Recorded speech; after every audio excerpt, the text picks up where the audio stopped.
Hello, my meeting just ended early, so let's do a drive-by story time on how I got catfished for a decade while I make my snack. Okay, so fortunately, unfortunately, this story begins with Amani in the 8th grade. Set the scene, right? I'm in the 8th grade. I'm a pastor's kid. I'm a nerd. I'm dorky. I'm not cool. You know, I'm not with it. People in my immediate proximity were not interested in dating me. And I was chronically online.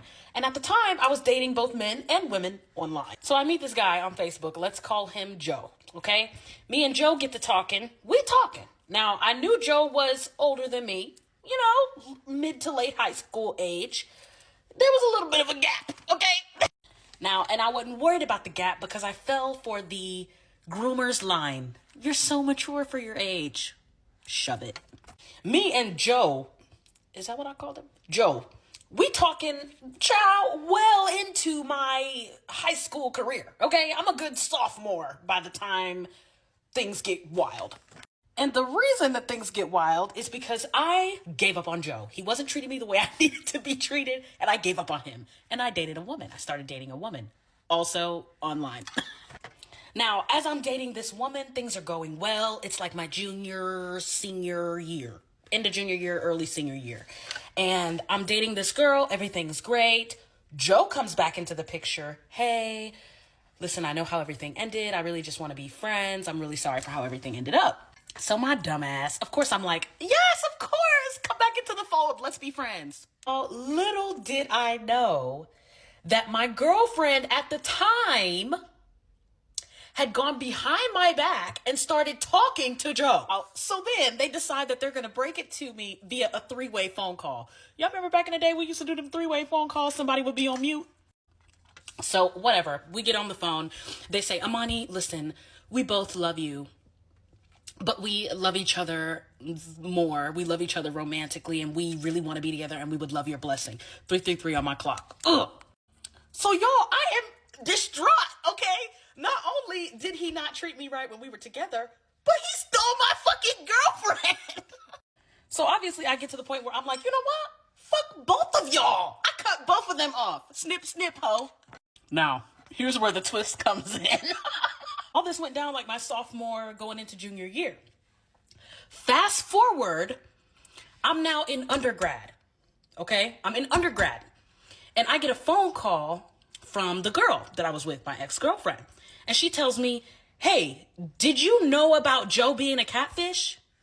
No, this is my first time hearing of this. Anyway, she tells me how after I cut both of them off, they decided they wanted to work on things. They stayed together for like 2 years after I cut both of them off, and they decided to meet up. On the day that they were supposed to meet up, Joe travels to the state where my ex-girlfriend lives, and they plan this meetup, except a woman shows up to the fucking meetup. And I will preface this by saying, no hate, there will be no transphobia, no homophobia, no none of that under this post. We are here to key, and that is it.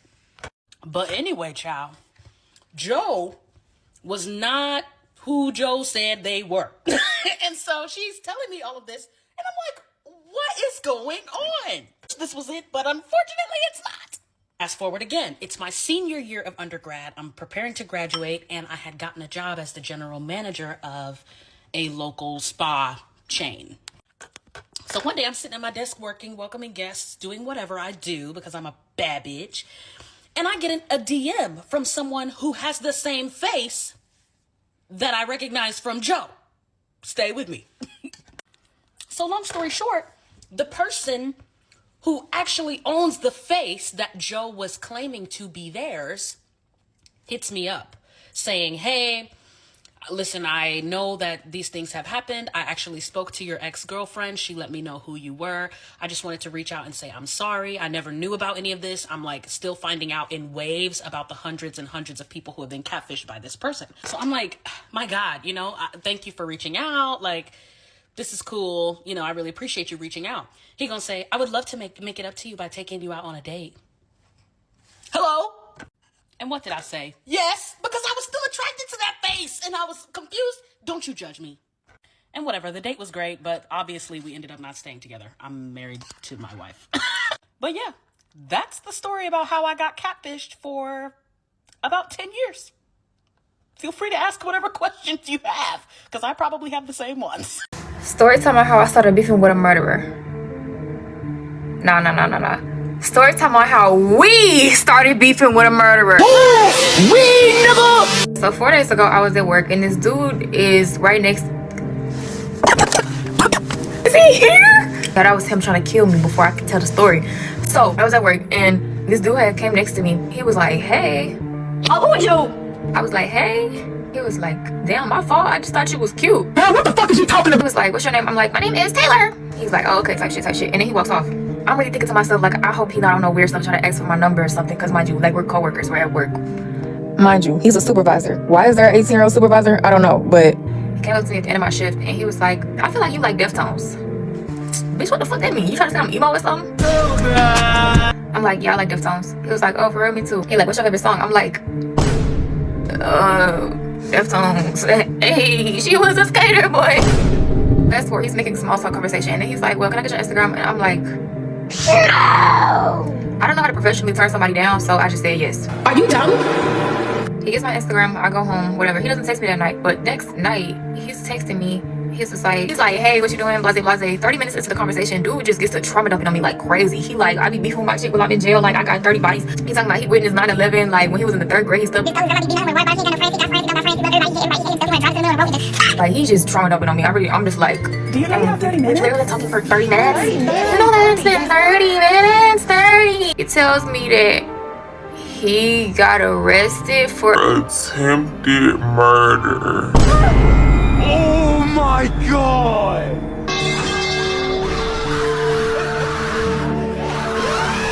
So I'm like, oh yeah, I had a friend that went to jail.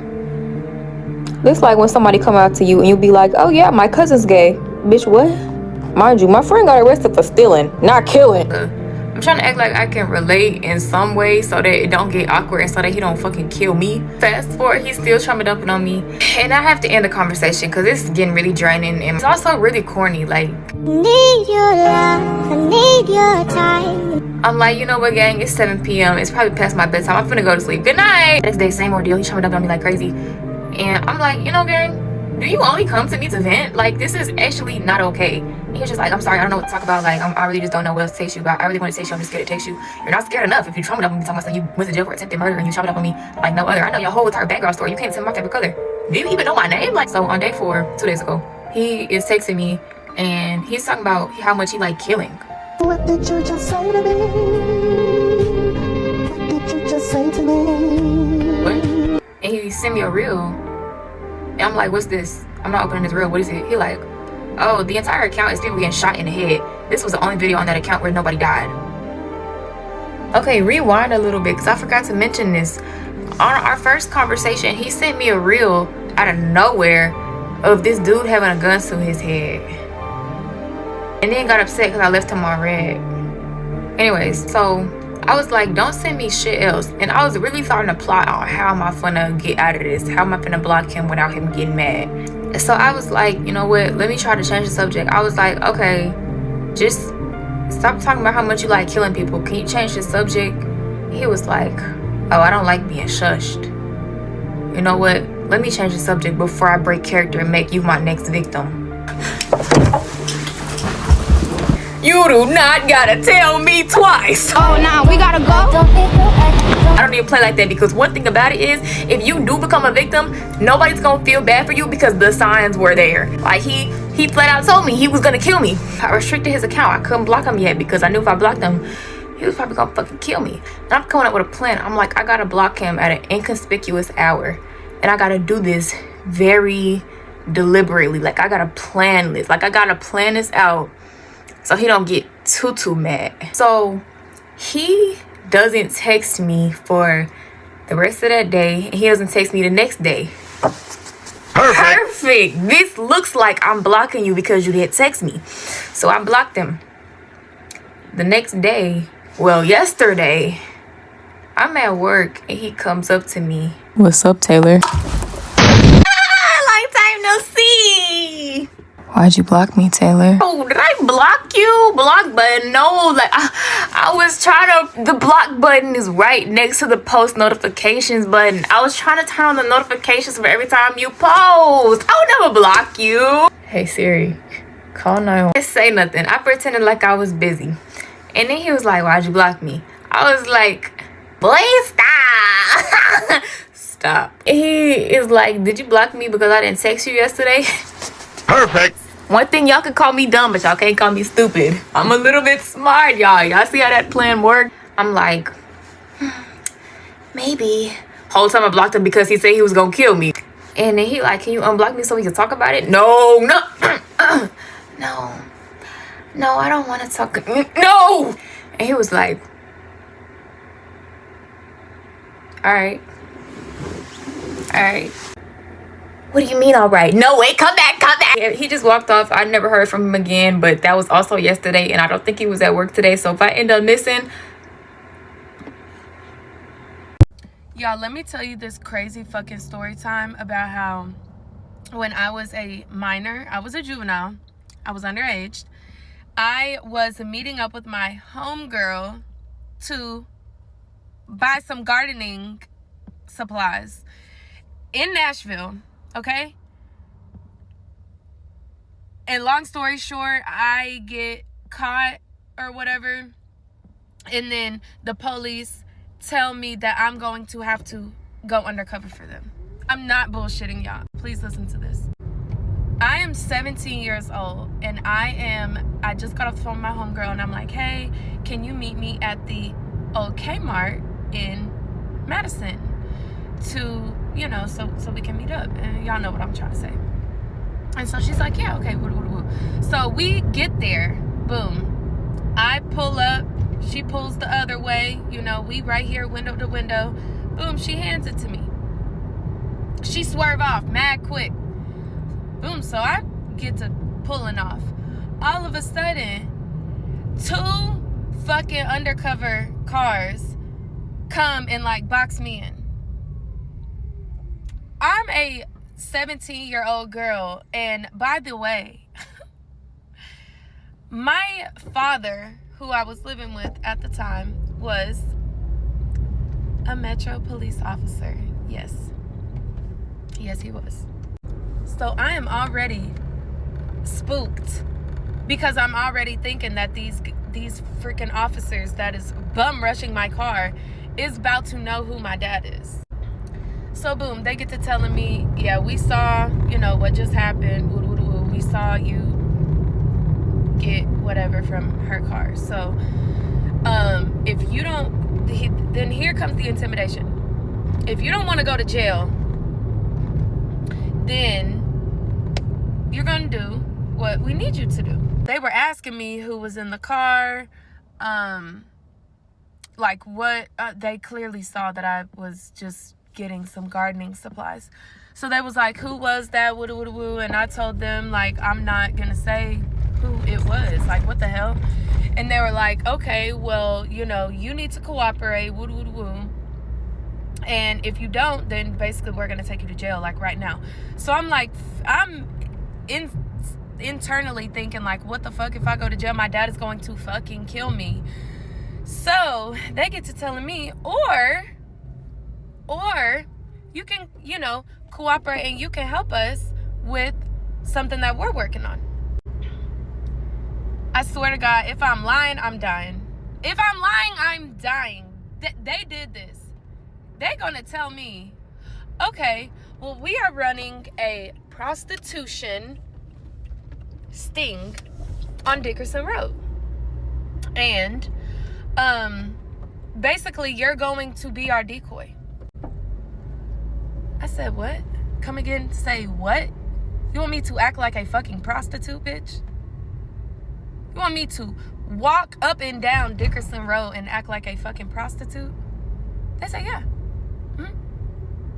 Yep. By the way, I did not tell my dad about this until I was like way an adult. Like way, like mid-20s. I didn't tell anybody about this because I was so, number one, I was weirded out, and number two, I was like, is this even fucking legal? Little do y'all know, my dad works for Metro, which I never fucking told them that because I was scared. You know, if I would have told them that, they probably would have thought, oh shit, like we doing something that we not supposed to do. And I didn't tell any fucking buddy.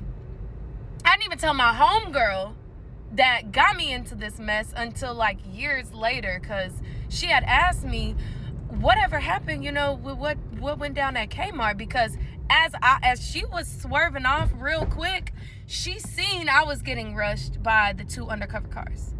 So yeah, I didn't tell her about that. I just told her, oh, you know, I settled that little shit or whatever. But little did she know, I had to do some work for that shit to not come to light. And also, like, me looking back as an adult, like, I am so stupid. That little bitty ass possession charge would not have been nothing. Nothing! They manipulated the fuck out of me, getting me to do their fucking dirty work. But anyways, I digress. Let me get into the actual story. So boom, once they tell me,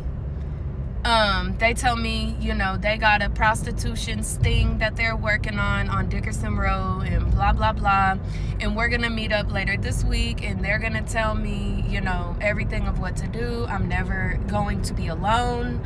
I'm not going to be put in harm's way. Like, these are things that they're telling me, because I was super fucking skeptical. Like, when I'm like, okay, like, what could y'all possibly need my help with? Then that's what they tell me. They want me to fucking act as a decoy prostitute. They knew I was a fucking minor. Honestly, thinking back, I probably could have sued their fucking asses. So anyways, they tell me that we are going to meet up. I will say, because I don't give a fuck.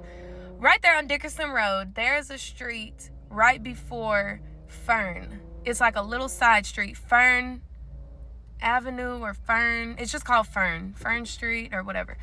It got a lot of nice houses on it. Right there, right off of Dickerson Road. Right before Fern, there is a little side street. And don't nobody ever go down that street. And I'll wonder the fuck why. Because it ain't shit back there. But probably a bunch of police just hanging out back there. In like a little parking lot or whatever. So they tell me meet them over there. This was like a couple days. This was like, so if this happened on like a Monday, this happened when I meet up with them on a Friday. So it was like later that in the week. And so we meet up. Boom. They put the little thing in my ear. Y'all, I swear to God, if I'm lying, I'm dying. They put the little thing in my ear. I'm wearing a, what's it called? A wire. The little thing is wrapped around my stomach. The wire. First off, I felt so grimy for doing this. I don't even care if I was catching some scumbags trying to buy cat off the street. I didn't care about that. I felt grimy for having that shit on my body. You feel me? It just felt wrong. It just felt wrong. And the whole time I'm thinking, you know, I'm doing this so number one, my dad don't kill me, and number two, I don't end up with this on my record, because my dad always, you know, put it in my brain like, you know, that will go on your permanent record and you'll never be able to get a job and woo. So I'm thinking, okay, I'm doing this for a cause. I'm doing this for a cause. Y'all. Oh my God. They tell me to wear something bummy. Bummy. So I'm wearing like some little cropped shorts and a baggy tee and some flip-flops, right? That's what the fuck I have on, because they was also saying wear something baggy so you can't see the fucking wire. So you know, they set me up with the little earpiece, the wire, woo, and they say, go. Hit the blade, bitch. No, I'm just playing. They sent me on my way right there in front of Apple Annie's Motel. If I'm lying, I'm dying. If I'm lying, I'm dying. They had me walk back and forth in front of Apple Annie's Motel on Dickerson Road. And oh yeah, baby, I was a good decoy prostitute. I was. Yes, the fuck I was, because yeah, I was getting them. But yeah, that was so crazy. And like the whole time, like after I got like 5 people arrested. I'm like, how much longer do I have to do this? And they're like, oh, like, we just need a couple more. Yo, I was fucking out there for like 4 hours. They got 4 hours of my fucking life. Oh yeah, I forgot this part. When I was meeting up with them and they were giving me the rundown, like, on how everything was gonna go, they were telling me what to say. So there's like certain code words for certain services. So they were telling me the code words, you know. And guys, just thinking back on this, like, that is so just pervy and creepy and like so wrong of those officers to do that, because they knew they was dead ass wrong.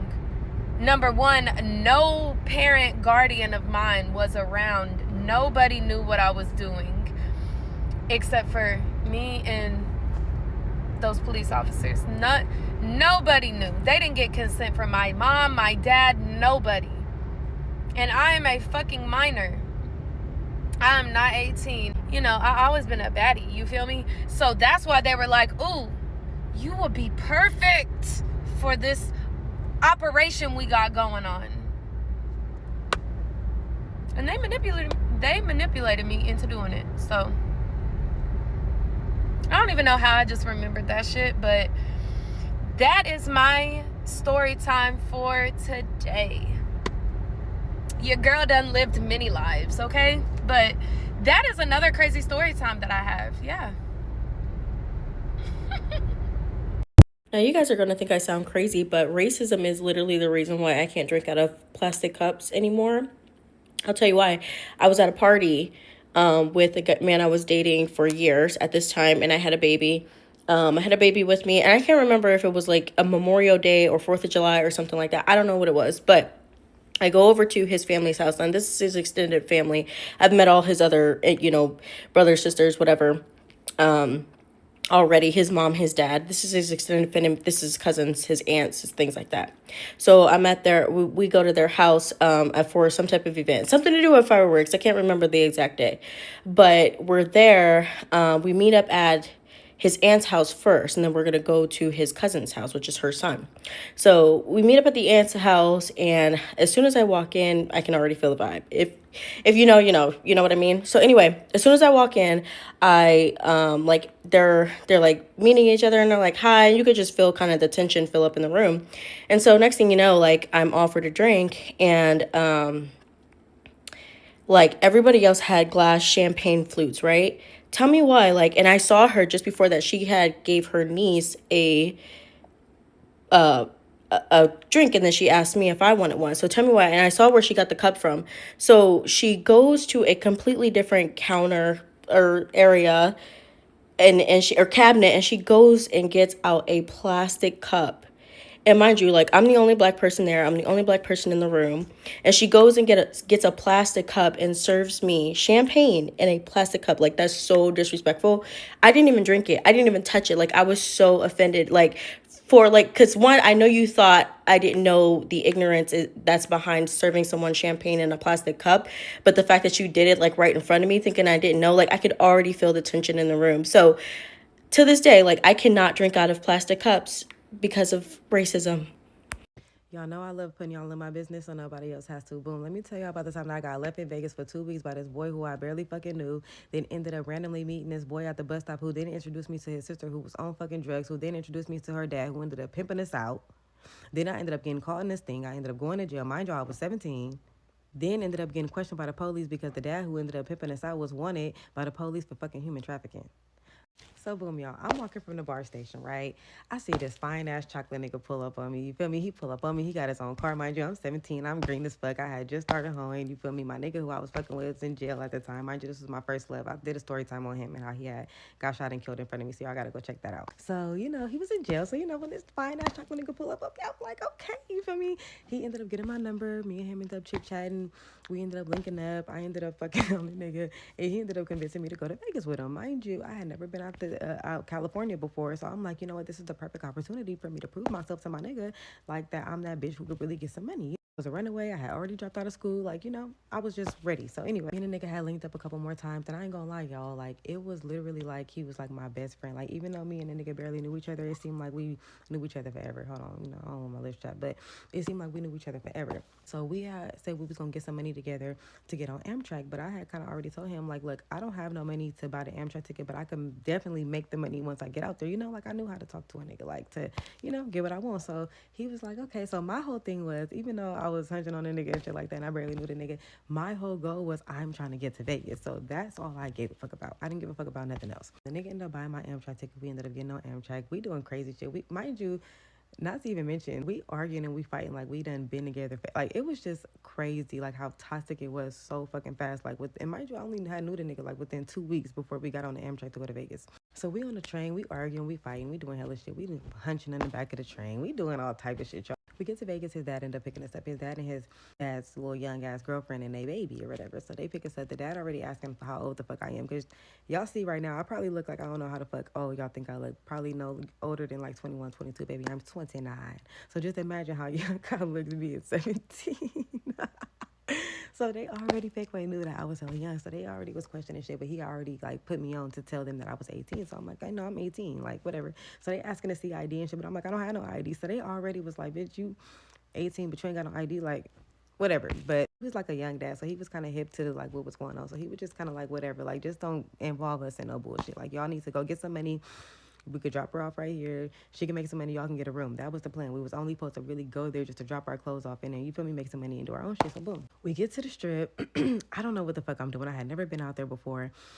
Mind you, I told him like I do make money, but Vegas is a whole different type of environment. And if you know, you fucking know. It like it's totally different from walking the little blades I was used to walking in California. We get to the hotel, one of those little hotels or whatever, and of course, like, we're arguing. I was and still am a disrespectful little bitch. So I was talking like shit. I was popping it real hard. Popping it so hard that I got left. So we arguing about something. I'm popping it.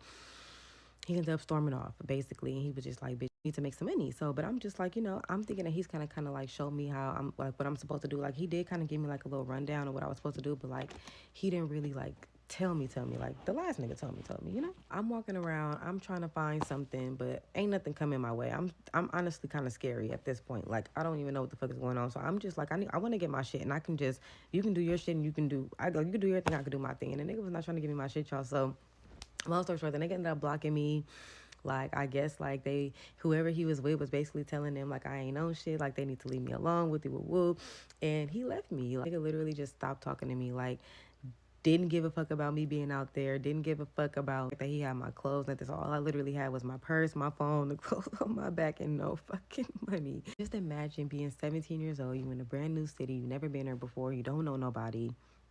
Nobody really even fucking knows you out there. I was just so like, and then now I'm gonna have to end up telling my nigga who's in jail that I'm even out here, and because I'm stuck and I don't know what to do, and now he need to give me the proper motherfucking instructions to get some fucking money because I don't know what the fuck to do. So eventually I'm out there, the nigga calls me. I think I kept trying to like wait to, because I was hoping that maybe I could try to like make some money before like I had to tell him that I was even out there. So I was probably out there like 2 days, y'all, pretty much just sleeping like in a casino area, like, or I was just staying up, like, you know. And then it was crazy because the night I ended up having to tell him I made some money, y'all. And why the fuck I go inside the bathroom? I went to go use the bathroom. Mind y'all, I'm hella young. I'm tired. This was back when, like, you know, I had dabbled and dabbled in a little coke, I think, at the time, but like I really wasn't in my pill popping era yet. So I was literally just up off adrenaline, bitch, at this point, you know. And I wasn't never a drinker, and I didn't have no weed, I don't think. So I'm just up off adrenaline. So I end up going in the bathroom. I end up losing the money. I was hella mad. I'm damn near crying at this point because I'm like, fuck, like, I don't even know what to do. So when the nigga ended up calling me the next day from jail, I ended up just telling the nigga everything that happened. I don't think I told him the part about me coming out there with the nigga, but I told him, you feel me, that I was stuck out there. I told him I got a ride out there with somebody. And anyway, I need to know what the fuck to do. So he told me to walk my ass down to Tropicana which I did. I went down there and I made me some motherfucking money. And what I would do is I would drop my purse off because I would go to like the little mall area, the little strip mall or whatever, and I would steal me some clothes. And then I would like stuff and roll my clothes inside my bag and to fit in my bag. And then like when I would be going to go make some money, I would drop my bag off to valet, get a valet ticket. I would go try to make some money and then come back and get my bag after my little couple hours was up or whatever. How I ended up meeting the boy who ended up introducing me to his sister, who ended up introducing me to their dad, who ended up pimping us out. How I met them motherfuckers was, I think at this point I had damn near been out there for like 3 days or maybe 4 days. This particular day, I had checked out my room. I had checked my bags into valet. I ended up going to go pick them up. And I went to the mall to try and steal something to wear so that I can go out, you know, and be able to change my clothes and not be in the same clothes that I've been in. While I'm at the bus stop waiting on the bus, because I was like, damn, like my legs hurt so fucking bad because I was like literally walking everywhere because every fucking dollar I had I wanted to keep. But I'm like, damn, like I need to catch the bus back. As I'm waiting at the bus stop, I ended up running into like this guy, and he's like, oh, he's a white guy. He's like kind of like giving like goth but punk rock but skater boyish type vibes. Like that's kind of like the vibes he gave. And we just kind of was like chopping it up. He was just like, hey. And I was just like, hey. I'm like, you know who got weed around here? And he was like, actually, yeah, I do. Whoopie whoop whoop whoop. And he was like, what are you doing out here? And we just kind of like was sparking up conversation to where like, I don't know. I guess I probably told him I was out there trying to make some money in the room. I'm like, I didn't really have nowhere to go. I'm like, I'm just pretty much walking around. And he was like, oh, well, my sister pretty much does the same thing you do. If you want me to introduce her to you, like, and we have a big ass house, like, it's just us, like, you know, we stay with our dad, like, you can come over, like, it's cool, like, you can come over and chill and meet my sister, you can check the vibes out. If you're not feeling it, like, you can always leave. And I'm like, you know what? Fuck it. Why the fuck not? I ain't got nowhere to go. I'm hungry as fuck. I'm tired as fuck. I'm sleepy as fuck. Okay, y'all, wait. I think I'm gonna have to end up doing a part 2 because this video is kind of getting way too long. So I'm gonna have to come back and yeah, I'm gonna go make another video. I'll be right back. Part 2 of how I got left in Vegas by a boy who I only knew for 2 weeks, and I ended up running into this other boy who ended up introducing me to his sister, who introduced me to their dad, and ended up pimping us out. And I ended up going to jail and getting questioned by the police because he was wanted for sex trafficking. I left off at the part where I told y'all that I had met the boy at the bus stop. He basically had told me, like, you know, my sister do the same thing that you do. If you want to come over to our house, like, it's good. So anyway, me and the boy had caught the bus to his house. And his house was hella nice. I ain't gonna lie, y'all. Like, they had a big ass house, and it was just the 3 of them in there. And I think they had like a 5-bedroom house. And the dad reminded me of Ice-T.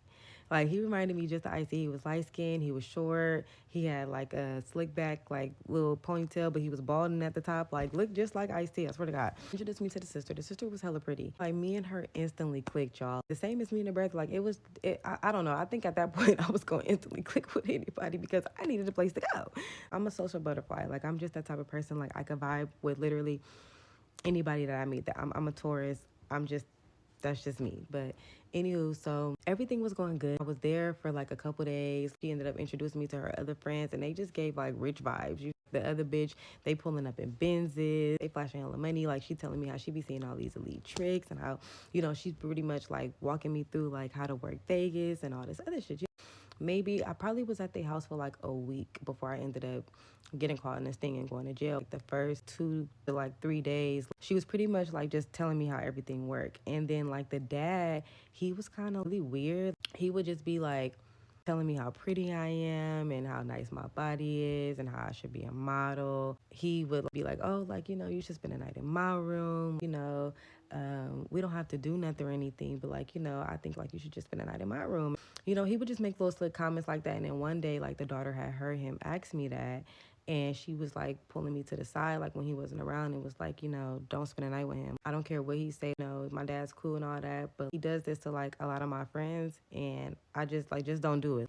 He definitely gave grooming vibes because, like, I remember one day he had sat me down and we was in the living room, and he was basically telling me how he was this big producer and how he used to work with like all these famous rappers, and he's like literally showing me old videos and old like interviews from back in the day with like him and hella famous people who I'm not gonna say, but you know, he was basically just, I guess, trying to make me feel more comfortable about staying there. And in a sense, like, I guess it did make me feel more comfortable because I kind of felt like, you know, I'm around, like, I done really met some cool ass people. Like, these motherfuckers got money. I'm chilling in here. Like, the sister cooking for me every day. The brother bringing us weed. He going out. He doing his own thing. And not to mention how the dad had the son and the motherfucking daughter smoking heroin out of a motherfucking foil packet. And I only know because I thought the shit was some coke and I asked the bitch to hit it. And she was like, oh no, bitch, you don't want to hit this. And I was like, you know what? When she told me what it was, I was like, you're goddamn right. I don't.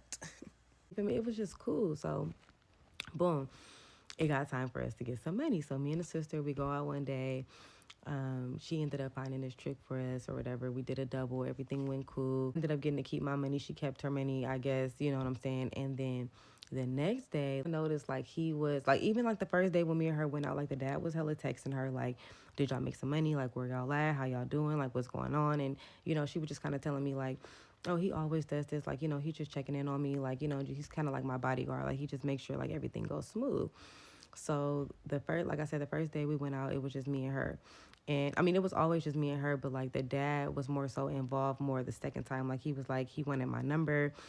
He wanted me to text him and let him know like where we were at all times. He wanted my location, just all that type of weird shit, which at the time I kind of didn't see anything wrong with it because I believed her when she was telling me he's just doing that, you know, just to be protective and just to make sure everything goes good and that nothing happens and we don't get harmed because these tricks are really hella crazy. And I'm just like, oh, okay, you know, the whole time we're out, he's just asking us hella questions. And then like he's basically telling us, you know, after you guys go out this time, like since I let you guys keep your money yesterday, like you guys are going to have to start, you know, paying and giving me the money and I'll make sure like y'all good. I'll make sure y'all get to where y'all need to go. Like he was paying for our Ubers to get there and get back and stuff like that.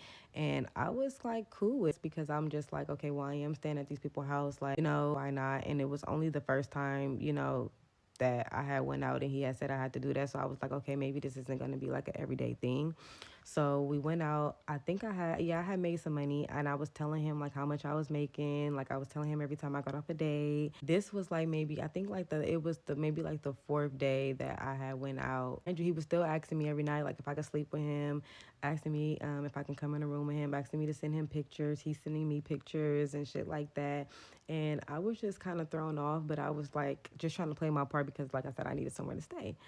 So this last particular day, me and her had went out together. We had separated because I'm like, look, bitch, like the casinos is fake way slow. Like that's not really my cup of tea. Like, bitch, I need to go to the Blade. They're going to be pulling up and I could see these motherfuckers face to face and I could really, you feel me, talk them into what the fuck I want them to pay me real quick. But, you know, like I said, like if this is what work for you, it'll work for you. But she was just like, okay, cool. Like, split up and then meet back up, you know? So, and I think she had ended up catching a date. So I went to Tropicana, mind you, it's rolling, y'all. When I say it's rolling, I mean I'm getting in, I'm getting out, I'm getting in, I'm getting out, I'm getting in, I'm getting out. Like that motherfucker rolling. And it was this one in particular trick who kept trying to see me and I kept saying no, right? I kept saying no, but like I ended up just seeing him anyway. He ended up pulling into the gas station. Y'all, mind you, I asked him, I'm like, when I got in the car, I'm like, are you the police? He was like, no. I'm like, can you touch me? He was like, no, but you could put my hand where you want me to touch you, which ladies peep game. So I grabbed his hand and I put his hand, I think like on my breast area. That was it. And I was just like, okay, I was, I guess, satisfied at that point. So he drove off, he pulled into the gas station. He was like, oh wait, I think my tire's flat. And I already was like, oh my God, like this is the setup. Like I knew I shouldn't have got in this car. Boom, boom, boom, boom, boom, boom, boom. Police come knocking at the motherfucking window. And I'm spooked. Mind you, at this point, like I said, y'all, I'm 17. I ain't never been to the big girl jail before. These motherfuckers think that I'm over 21. So at this point, they're telling me that, first of all, I'm lying about my age. They ended up finding out that I was lying about my name because when I told the name, I told them, and then the cards, because I had like medical, like my Kaiser cards. Hold on. My bad, y'all. My allergies is fucking with me. My nose probably look red because I just had to sneeze about 6 times and blow my nose, y'all. But anyway, so boom. I had my medical cards or whatever, my Kaiser cards in my bag, and they said my name. You feel me? So they're telling me that they're about to take me to the big people jail. At that point, I'm telling them, like, look, I'm underage. Take me to juvie, bitch. Take me to juvie. Don't take me to grown people jail because I done heard things about grown people jail, baby, and I wasn't ready to go there yet. So, boom, they ended up taking me to the adult jail anyway because they're like, look, at this point, we don't know what to believe. You very much well could be a minor, but before we can dictate and confirm if you're a minor or not, like, we need to, you know, get everything, like, fingerprint you and all that shit. So they take me to the people jail. I'm in, like, the little waiting room area. they take my phone and shit, of course, and then they ended up finding out I'm a minor, and they found out that I had a warrant, and they found out that I was a runaway, and so they took me to juvie, and I ended up staying at the little juvenile detention camp for like maybe a week and a half or 2 weeks before. No, how long was I? Maybe 3 weeks, because California had about 30 days, maybe 45 days to come pick me up, and them motherfuckers came. When I say them motherfuckers came and picked me up, baby, that was the time. That was my first time ever getting on a flight. Was getting shipped back in handcuffs and shackles to motherfucking from Vegas to California. But anyway, so when I had got in there, they were telling me that they had looked at my phone and that they looked up the number and that they knew the guy that I was texting and that he was wanted for human trafficking and that they were looking at me as a victim and they wanted to know, like, was he forcing me? Was I coerced? Like, what was going on? And I was just so scared. I basically just told them, like, I didn't know anything. Like, I just basically told them what she told me. Like, he was just making sure, like, nothing happened to us. Like, I don't know. Like, bitch, I'm 7. Bitch, take me to California. Bitch, this ain't my cup of tea. I don't even know these people. Part 3 on how I got left in Vegas by this dude who I only knew for 2 weeks. Then ended up meeting this other dude who then ended up introduced me to his sister, who introduced me to her dad, who ended up pimping us out. And then I ended up getting caught in this thing, going to jail, and finding out that he was wanted for sex trafficking. So where I left off at was how I was in the interrogation room with the police. They was pretty much asking me, like, was I forced? Was I coerced? Like, how did I end up meeting this man? How did I meet the kids? How long was I there? Was he pimping me? What was going on? Like, they wanted to see. But baby, it really wasn't no pipe of hot tea to give them because I could only tell them what the fuck I knew. Like, baby, I don't really even know these people. I literally came out here with another nigga who ended up leaving me. I met these people and they was pretty much just helping me out. Like, I mean, at this point, they already pretty much knew we was out there home. And so it wasn't no reason for me to sit there and lie about what the fuck we was out there doing. They had the text messages. They had caught me. They already knew everything. They came to me with all the information. Like, they told me the dad's first and last name. They told me his address. They told me the kids' names, all that shit. Like, and they didn't get all that from my phone because their address was never in my phone. Like, anytime we ever went to their house, coming or going, like, I always was with them. So it was never no need for them to text me the address or anything like that, you know, type shit. So when I tell y'all that they had a file so thick and tall on that motherfucking man, that shit was crazy. Like, they had so much information on him. And of course, they really didn't tell me much. They were just basically wanted me to know that he was under investigation, that this was a very serious case, that they were looking at me as a potential victim. And they asked, like, if anything ever came, you know, if anything ever happened down the line, would I ever be willing to testify, like, the things that I did know about this man? And I was just basically letting them know, like, no, I'm 17. First of all, snitching growing up was prohibited. Anywho, like, I couldn't even tell you anything if I knew it. Like, I wasn't really asking them any type of questions. I could literally only tell you what the fuck you literally already know from reading the text messages, bitch. Like, that's really all I am going to tell you because, bitch, it ain't no point in me telling you nothing else.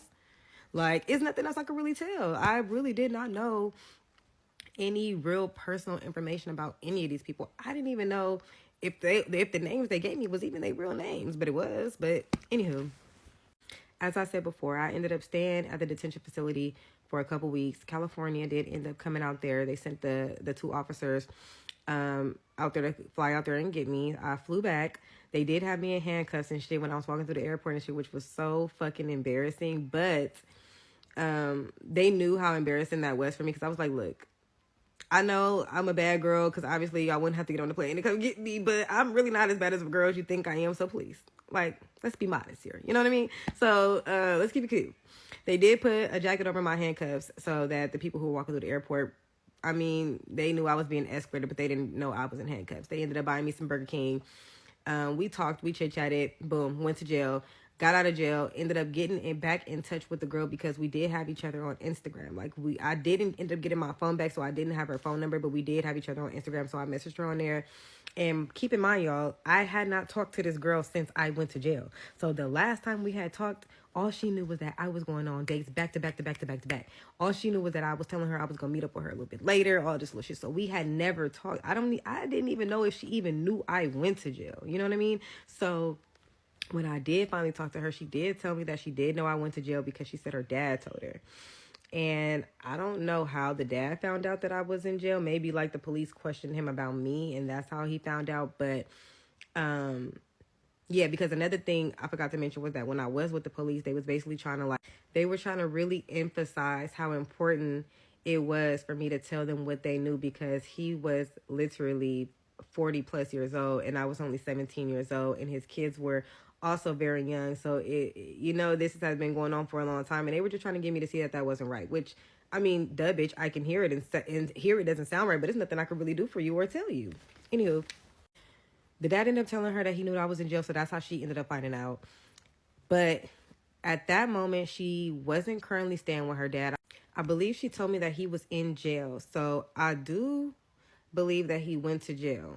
I don't know what for. I don't know if it was for the same case. I really didn't ask hella questions. Why? I don't fucking know, y'all. Like, I just don't know. I was just happy to be home. Like, I didn't even know these people. I wasn't, honestly, at the time, interested in even figuring it out, to be so real with you. Like, I was just happy to be back and to be out of that situation. The dad ended up losing the house, so she was currently staying with her baby daddy. At this point, it had been like a couple months since everything had happened. Like, I want to say 6 months. And she was already about to have her daughter. She was staying with the baby daddy. The brother and her really weren't close, so I'm not sure where the brother went, but she wasn't really dealing with him. And she wasn't fucking with her dad either. So I just really had felt bad for her. She also was in and out of rehab. She was trying to get clean, but she was still like dibbling and dabbling with the heroin. So it was just a lot. And I just felt so bad for her. I really just wished, because I was just so stuck in my own shit back then. I really didn't even find the time, make the time, try to think about the time to try to get to know her and figure out what was going on with her and dig deeper into the source of the problem and see if there was anything I could do to help her, or if she needed anybody to talk to about the things that she was going through. And now, like I said, me being older, I wish I would have, because maybe I could have helped her. Maybe I could have saved her. Like, I don't know. But I don't even remember any of their information to even be able to like look them up, see what's going on, see whatever happened to him. It happened so long ago, and like I said, I didn't even really know these people, so it really ain't too much else to tell y'all. That was really the story. I met this random nigga. He took me to Vegas. He left me. I met the people. The dad pimped us out, and he was wanted for sex trafficking. And eventually, he did go to jail. But like I said, I don't know what for. So I'm gonna assume it was for that, because they were building such a strong case on him. Over the years, I did try and stay in touch with the sister, but of course, the hating ass nigga that I got right now somehow ended up locking me out my other social media. So that was like pretty much my only way of getting in contact with her. And she also wasn't a social media girly. She was one of them girlies that you just really had to know her to know her. And if you didn't already know her, then you probably would never meet her, because she wasn't into Instagram and Facebook and Snapchat and things like that, you know? One more thing I wanted to touch on was somebody in the comments had asked, how do I know that was even her real dad? Honestly, I don't even know if that was her real dad. I really couldn't tell you. I couldn't tell you if they were adopted. Like I said, I was only worried about getting some money, having a place to stay, and trying to fucking survive and get the fuck out of there. Like, I really wasn't even trying to ask that many questions. All the questions that I wish I would have asked then are the same questions y'all got now. You know what I mean? I don't know. I don't even know where the bitch mama was at. I don't know what they told me. I don't even know if anything that they did tell me was the truth. I don't know. I wish I did. And I really haven't told this story often, because it was just something that happened that I guess I just kept in the back of my memories. I don't know, but yeah. Story time about my crazy neighbor who I had to put a restraining order on. Rent is like astronomically high, so I decided that I need to move into an apartment that is not so nice, but is cheap, that I can save on top of paying my rent. So I find a nice-ish apartment, and I'm like, you know what, good enough. Good enough. It's in a nice enough area, and it's cheap. Move in, 3 months, no problems. Neighbors are great, everyone's great, the apartment's clean, I'm having a great time. Then I go on vacation, and my mom comes here to house sit for me, and I get a strange text message. sweetie, do you have like a neighbor that you're friends with? And I'm like, no. She's like, oh, well, this guy that lives below you keeps saying that you guys are friends and has been talking to me every single time I come to and fro. I'm like, I've never seen this guy in my entire life. So this man lives somewhere else for 6 months and comes back for 6 months to live at this apartment complex. And the way that he's talking to my mom, he seems to know a lot about me. He knows that I don't leave the house all day because I work from home. Doesn't know I work from home, but knows I don't leave the house all day. Knows what car I drive and knows what I look like. I'm like, interesting. I've never seen him before in my life. So I'm like, you know what? No, it could be harmless, whatever. We get back from vacation. My mom goes and everything's fine. I'd say for 2 weeks, everything's fine. One night, I'm blow drying my hair in the bathroom. My fiance is in the other room and he's watching a documentary. We're being quiet, okay? We live above him.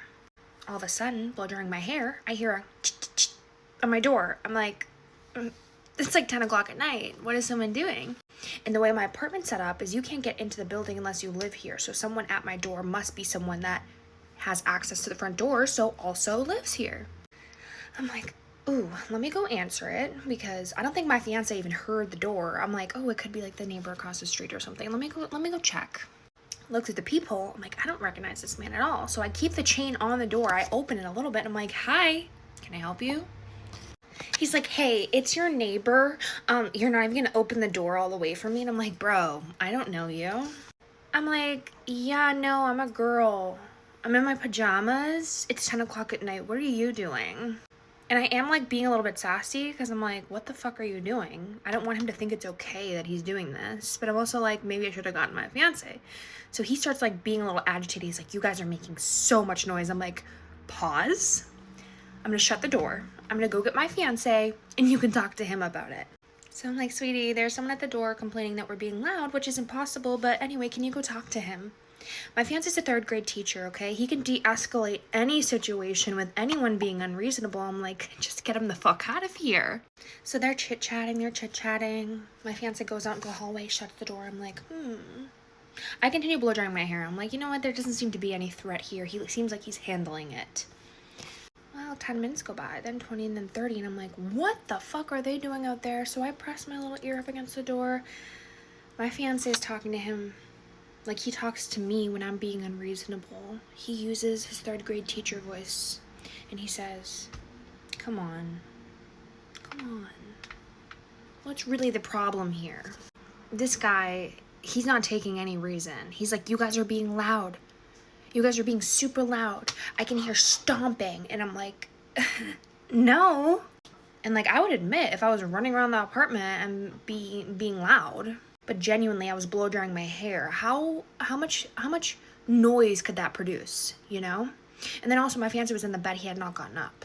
I'm like, okay, whatever. So my fiance comes back in. He's like, okay, I dealt with him. I told him he can't come to our door anymore. This is kind of insane. I think he's lonely. He just wanted someone to talk to. And I was like, okay, you're a better person than I would tell him to fuck off, lock the door, and go back in the room. So I'm like, you know what? He handled it. Fine, whatever. Finish blow drying my hair, go to bed. Everything's fine. A couple days go by. It's about 8 o'clock at night now. Me, my fiance are walking around doing our night routine stuff, getting ready for the day the next day. Someone's at the door again. We've lived here for 6 months, okay? This is only the 2nd time someone's knocked at the door. 2 for 2 here. It's our buddy, little pal downstairs coming to complain about our noise. Okay, this is getting long. I'm gonna do part 2. Okay, part 2 about my crazy neighbor that I had to put a restraining order on. Where we left off is me and my fiance are getting ready for the next day, getting our outfit set up, doing some cooking. We get another knock on the door. It's like 8 p.m. Well, of course we know who it is, right? This time, I'm like, you're getting this. I'm not having anything to do with this crazy guy. My fiance goes over to the door. He's like, hey, what's up? He's like, you're being loud. My fiance's like, it's 8 p.m. Quiet time in the apartment isn't until 10, first of all. So number 1, you shouldn't even be complaining about the noise. But number 2, my fiance's like, you know what? Yeah, we are like moving around, like we're walking around. He's like, well, I'm trying to sleep. I'm a construction worker. I wake up so early. You guys are being so inconsiderate. My fiance's like, bro, we're not being like extra loud. We're just walking around the apartment. So my fiance de-escalates the situation again. The guy's being unreasonable. 10-minute conversation out in the hallway again, part 2. And I'm like, okay. My fiance explains to him why it's not appropriate for him to be knocking on our door when there's a noise complaint. That, you know what, we've done everything that we can do. We will try to be better. We will try to be considerate. We will try to be quieter. But if he has another problem, he needs to go to the building manager. Because, like, okay, one time, fine, but, like, stop. Stop. And, like, I know people have problems with upstairs neighbors. Neighbors above me, loud. Wicked loud. I have never once thought, they're being so loud, let me go up to their door and confront them and have this confrontation. Very strange, but this guy's also really unreasonable. You know, you can, like, talk to someone and, like, they're crazy, but they don't know they're crazy, and you're trying to, like, talk reason to them, and you're like, it's just not clicking, is it? It's just not clocking to you, is it? That's what was happening. So anyway, I'm like, you know, it's gotten to the point where I'm just gonna tell my landlord, let her know, you know, hey, there's this guy, this is the situation, just let her know. You know, she should be aware of this. She's like, oh boy. I talked to the building manager, and I guess this guy is convincing the building manager that you guys are being extremely loud. And he asked him to record proof. So, if I were you guys, I'd try to be extremely quiet. I'm like, I'm gonna fucking live my life. I'm not gonna be like, I'm being considerate. I'm not gonna go stomping around the floor, but like, he's complaining that we're walking around and being loud. A few days go by and it's getting really hot, okay? It's the beginning of summer. My fiance and I are like, oh, we need to put in a air conditioning unit in the window. I say it's like 6:30 dinner time. We're putting this in the window and we're using a hammer because we have to put a piece of board underneath the AC to get it to be level so we can use it. That's important. Hold that piece of information for later. Whatever, we go to bed. We have a nice cool room. Everything's great. A couple days pass. Me and my fiance are doing something adult in the bedroom. 8 o'clock, maybe 8:30. I go out to the kitchen. I'm like, I need to grab some water. I walk past the front door because I have to get to the kitchen, and I hear something. I hear someone talking on the other side of the door, and I'm like, oh, people walk in and out of the hallway all day, they're talking, but I'm like, oh no, I recognize this voice. He doesn't even live on this floor. So now I'm like, I'm gonna be extra quiet because I know he's on the other side. I don't want to talk to him. So I walk past the door. I'm like, what is he saying? I look in the peephole, he's pacing. I'm like, oh, hell no. He's like, you're inconsiderate of your neighbor. He's leaning into the door, talking, pacing. Leaning into the door, talking, pacing. And he goes, I can hear you in there. You're not going to open the door for your neighbor. I'm like, I very carefully place the extra lock on the door. And I tiptoe back into the bedroom. I'm like, babe, he's out there. He's like, ignore him. We're not answering the door. We're not playing this game anymore. I'm like, you know what? You're right. Let's go to bed. We have the lock on the door, but now I'm like, ooh, I feel wicked icky. Like, that was creepy. Finally, half hour goes by. My fiance goes to check the door. He's not there anymore. I don't know how long he stayed out there. We had the door shut. We were like, we're not dealing with this guy. Then little instances started happening. Okay, part 3. This is getting long. Go to my next video. Okay, part 3 about the crazy neighbor that I had to put a restraining order on. So again, I start noticing little weird instances that aren't, you know, nothing crazy, but they're notable. Like me pulling out of the apartment complex driveway, him being there and flipping me off, and I can see it in the rearview mirror. Whenever we pass his apartment, because we have to, in order to do laundry, it's on his floor, so we have to walk past his apartment, which I'm not doing that alone anymore. I'm making my fiance come with me. We hear him yelling all the time. Sounds like he's talking to himself. We don't know. Could be on the phone. Whatever. Every time we pass each other in like common areas, he's swearing. He's swearing under his breath. I'm like, oh, weird. Every time my fiance comes home, this guy's at his car. Weird. Until one of the times, the guy is sitting in his car. It's a coincidence.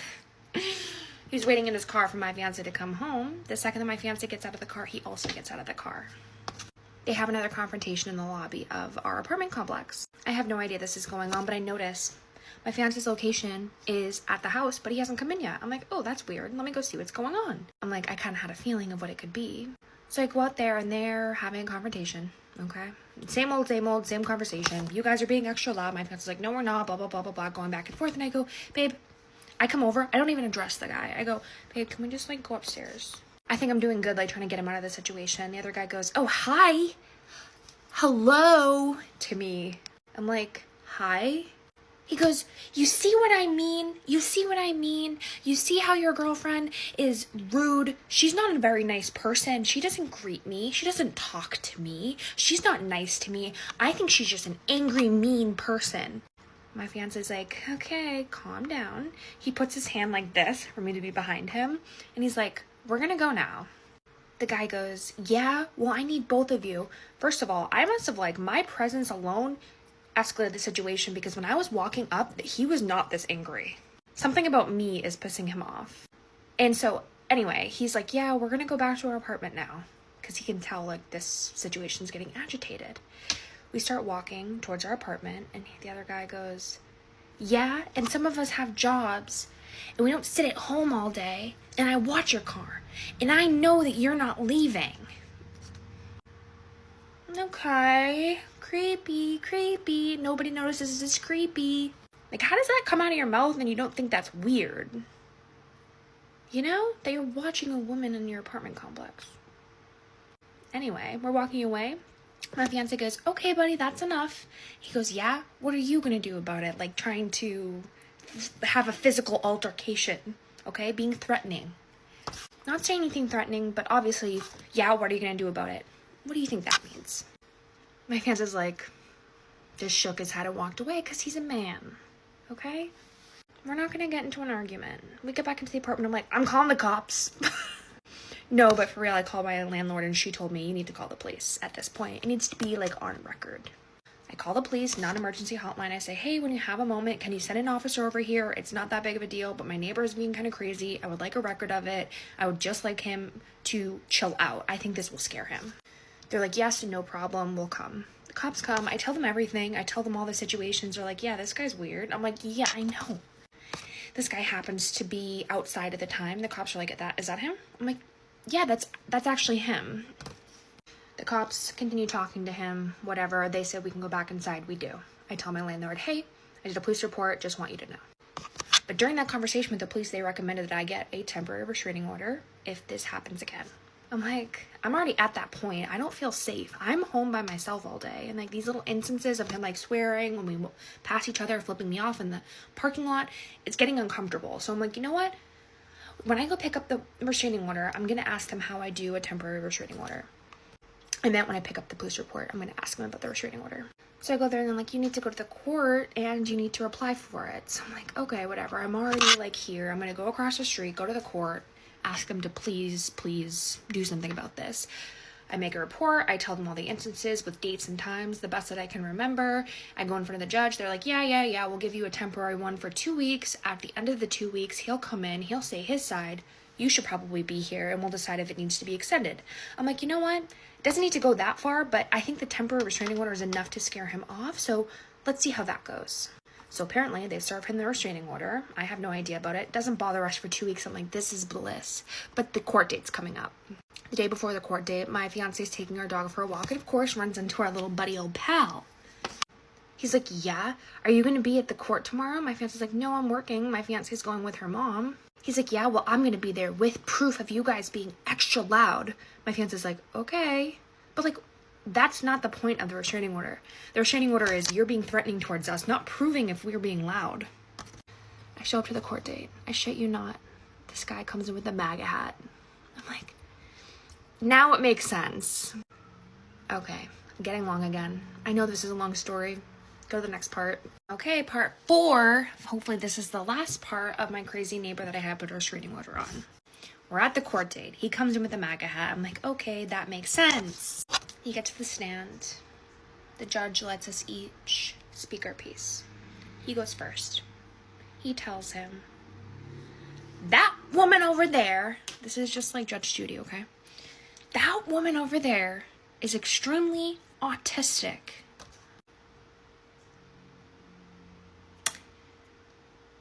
Okay. First of all, I'm not autistic. Second of all, nobody in my life thinks I'm autistic. Well, maybe some people. Where is he coming up with this? I listen. I'm like, All right, buddy, go on. Where are you going with this? I'm intrigued. He goes, yeah, and every single time that I take a shower, the pipes are so loud, it gives her overstimulation and she freaks out and stomps on the ground. What? I was expecting a lot of things, like him being combative, whatever. I was not expecting that. He plays the video. Tick, tick, tick, tick. Loudest as it can be. It's us hammering in the nails to the piece of wood on our AC. Remember I told you about that earlier? We were like, it's getting hot, we need to put the AC in. He plays a video of us hammering in the wall. It's daytime outside. In the video, you can tell he has it like up against his window. Our window is right above his. I'm like, damn. I know exactly what it is when I hear it. I'm like, yeah, I know what that is. I knew he's gonna have a problem with that. I just knew it. I knew we were being loud. It was like 6:30 at night though. What really bothered me about the whole thing is like making up the autism to like take legitimacy away from like how I was feeling. I'm like, classic man, MAGA hat. He had to take the hat off in court, by the way, but I did see it. So he's not wearing the MAGA hat, but you know, whatever. Not important. It's my turn to speak. I basically just read everything off the paper. Like, this is how I'm feeling. I'm feeling like he is threatening. I feel like he is overstepping boundaries here. Judge is also a male. That's important. He looks at me and he goes, okay. Just because he's doing all that doesn't mean he's threatening you. I go, well, I feel threatened. Judge looks at him, goes, can you stop going to their door? Looks at me. Can you stop being so loud? Gee, golly, why didn't I think of that? On a serious note, I'm like, whatever. Okay, fine. I wasn't like even expecting to like push any charges or like try to extend the restraining order. I genuinely was just trying to scare him to stop coming to our door and being creepy. I just want to feel safe in my home, okay? I just want to have peace. I just want to work from home and not be scared to go downstairs and do laundry. I just want to live my life. But okay, whatever. This does seem to scare him. I mean, the little instances are happening where he's flipping us off. When we drive away, he's swearing under his breath when we pass him. When we walk past his door for the laundry room, he's consistently talking to himself. Whatever. But he doesn't bother us. He's not coming up to our door. He's not knocking on it. And let me say something. Karma is real, okay? Karma is real. If you don't think that what you put out into the world is going to come back at you, let this story be a lesson. So remember that part I said about him living somewhere else for 6 months and only living here for 6 months? Well, he's gone during the winter time, okay? When he left his apartment to be gone for 6 months, he left his window open. We had an extreme storm here in Massachusetts. Everyone that lives here knows. That really crazy storm where everyone was out of school for like a whole week. It was kind of crazy. That storm. His pipe freezes in his apartment. Okay? And the only reason I knew that was because I went to go take a shower. No water. Go downstairs. There's a bunch of guys in the maintenance room saying, oh yeah, this guy, that room there, that apartment right there just got flooded. I'm like, oh. I walk past it. His door is wide open. I look in there. Hoarder.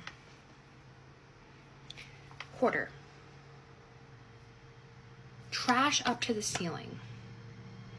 I'm like, you know what? I had two feelings.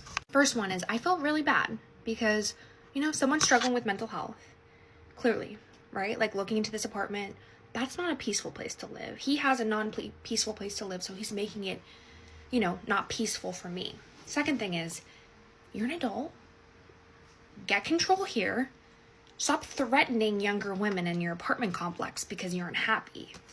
I'm like, I kind of feel justified, though, that, like, he was being not mentally sane.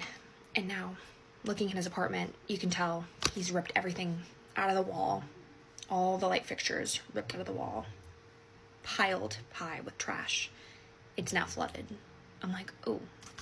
I speak with the building manager. He's like, I have to apologize. I thought you were the crazy one. Going in there, looks like somebody had a mental breakdown in there before they left. I was like, you know what? God bless him. I hope that he works things out. Building manager goes, I shouldn't be telling you this, but he's also evicted for keeping his apartment the way it was. Because, like, you can get roaches and rats and stuff. It's disgusting. You can't live like that, you know? So, I didn't have to do anything. He's gone. Forever. So, peaceful ending. I mean, happy ending. Not really peaceful. A lot of stress, a lot of tears, a lot of laughing, a lot of scared days where I'm sitting here by myself, scared to go downstairs. But thank God for that judge, right, guys? Thank God. He told me to stop making so much noise, told him to stop coming to our door. So simple. Moral of the story is, don't let men tell you how to feel. I fucking feel threatened. I feel like something isn't safe here. I'm justified by what I saw in that apartment. Okay? Nobody can tell me that I wasn't being rational. Okay? Because I was. Anyway, if you have a gut feeling, go with it. Also, karma's real. And thank you for coming to my story time. Thankfully, have not seen him, have not talked to him. It's been about 4 months. Happy about it. Okay? And I'm going to continue living in this apartment until I pay off my wedding. So, hopefully no other crazy neighbors. Bye! Should I do a story time on how my abusive ex-boyfriend tried to have me and my children evicted out of our home that we shared together? But I ended up hitting the world's most insane Uno reverse card on this man, so where I ended up with full legal rights to the home that he paid for? Yeah, I think I should. Because the way I played that Uno reverse card on that man should be studied. Yeah, I think I'm gonna do a story time. I might post this, I might not, I don't know. I'm gonna try my hardest to make this as short as possible. I might have to make a part 2. I really, really don't want to, but I don't think I'll be able to squeeze this in under 10 minutes. But we're gonna try. Okay, so I was in a relationship with this man for about 6 years. I met him a long time ago. That's another insane story that I'll probably do a story time on that one too. The way me and him got together and all that is just crazy. Another story for another time. But me and him were together for 6 years. And from the beginning, don't judge me, but from the beginning, he was all the things.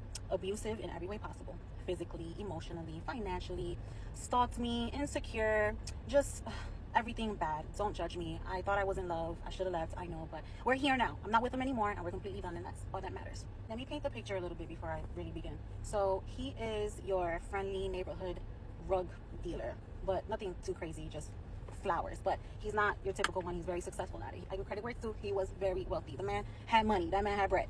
But his money was his money, meaning he didn't do shit for me and my kids. Yes, the rent and the utilities were handled, but other than that, everything else, I handled it all by myself. This truck, I'm sitting here right now. This $40,000 truck I got ripped off. Another story for another time too. But I handled that by myself. Everything I needed and my children needed, I did it all alone. Everything in the house that we lived in our homes, I handled it by myself. 6 people living in a home. Can you imagine what that comes out to every month? And I took care of that alone by myself. And remember, I'm a stay-at-home mom. I was making my little bit of money off my little side hustles that I had, my little renting out my little apartment. Like, we go out and he'd be Louis Vuitton from head to toe, and here I am in a $40 Fashion Nova outfit. Mind you, I made it look like it was worth $2,000, but yeah, you get it. Like, you know, he did his own thing, I did my own thing. I wasn't like the spoiled passenger princess that everyone assumes I was, since I was a stay-at-home mom dating the very successful dealer, right? So it wasn't like that at all. I never asked him for anything. He never lent me $1, ever, ever, ever. If I ever did get something from him, it was because it was an occasion. Like, oh shit, it's Valentine's Day, let me run to the mall and buy her a little Gucci bag type situation. So fast forward to 2025.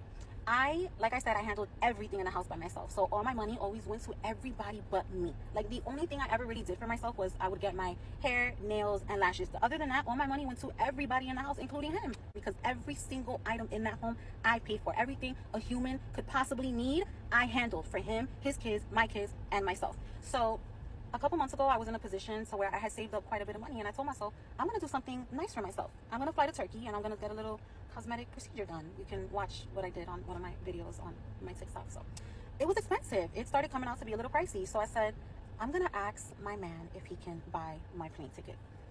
I call him, and I'm like, hey, can you know, I never asked you for nothing. Can you buy my plane ticket? He's like, no, how much is it? So I tell him I haven't found the exact flight I want to hop on yet, but so far, according to my research, the cheapest one I found is like $700. I didn't tell him that's the one I wanted, but I was just giving him like an estimate on what it might be. Me and him don't really finish the conversation. He doesn't tell me yes, but he doesn't tell me no. So fast forward a couple days, me and him go to Miami together because I had to go there to get my passport expedited because my surgery was coming up right around the corner, and my last passport got stolen, robbed in the robbery that happened in our home. Another story for another time. Crazy bullshit that I was a suspect. y'all. We go to Miami. He drops me off at the passport place. But in order for you to get your passport expedited, you have to show them proof of your itinerary that you're traveling within 14 days, and that's why you need your passport expedited. So while I'm there, I call him and I'm like, hey, are you gonna buy the plane ticket for me or not? Because I need to show them proof right now of my itinerary. He's like, yeah. He sends me a picture of his credit card, and I buy the plane ticket. Everything's good. I get my passport, and then I Uber back to the hotel where he's at. When I get there, he asks me, how much did the plane ticket come out to? And I tell him it came out to like $1,300. This man started bugging out, flipping out. You would have thought that I just spent 10 bands on his card the way he started acting. What the fuck? That's so much. I ain't paying for that shit. You told me it was gonna be $700, and I was only gonna give you half of that. This man was gonna give me $350 for my plane ticket. My man that I've been with for 6 years, the man that I take care of like a child, that I cook for, I clean for. I'm basically a unpaid prostitute. I don't want to say something that can get me banned. I do everything for this man, quite literally everything for him, and he was gonna give me $350. I remember, like I said, he didn't do anything for me, and this is the first time I've ever asked him for anything, and that's what he was gonna do, give me half of it. I was so upset that he was even acting this way. Remember, before you guys like, you know, oh, you sound like an ungrateful little bitch. This is a D dealer, a drug dealer. You know what I'm saying? Like, his shoes that he has on at the moment cost more than $1,300, you know? So this was nothing to him. It was just, that's just the type of person he was. He just doesn't like to do nice things for others. It wasn't just me. He was like that with everybody. His mother, his son, like everybody. So I was just so upset because this is the first time I'm asking my man of 6 years for something, and that's like the reaction, I guess. So you know what I did? I Apple paid him every dollar right back. So it was like a big old fight. It was a big old fight in Miami. We're not gonna get into the details, but at that moment I had realized, like, no, I'm done with this guy. I'm really done with this man. Like, this is not the type of person I want to be with. That was just a cherry on top. There's many other reasons why I decided to break up with him, but this little incident right here was our very last argument that really did it for me, and I said, that's it, I'm done. I do not want to be with this man. So I fly to Turkey. I do what I gotta do. When I come back from Turkey, I don't even go home. I don't even go home for like a couple weeks, I think. That's how badly I decided that, like, I was for real done.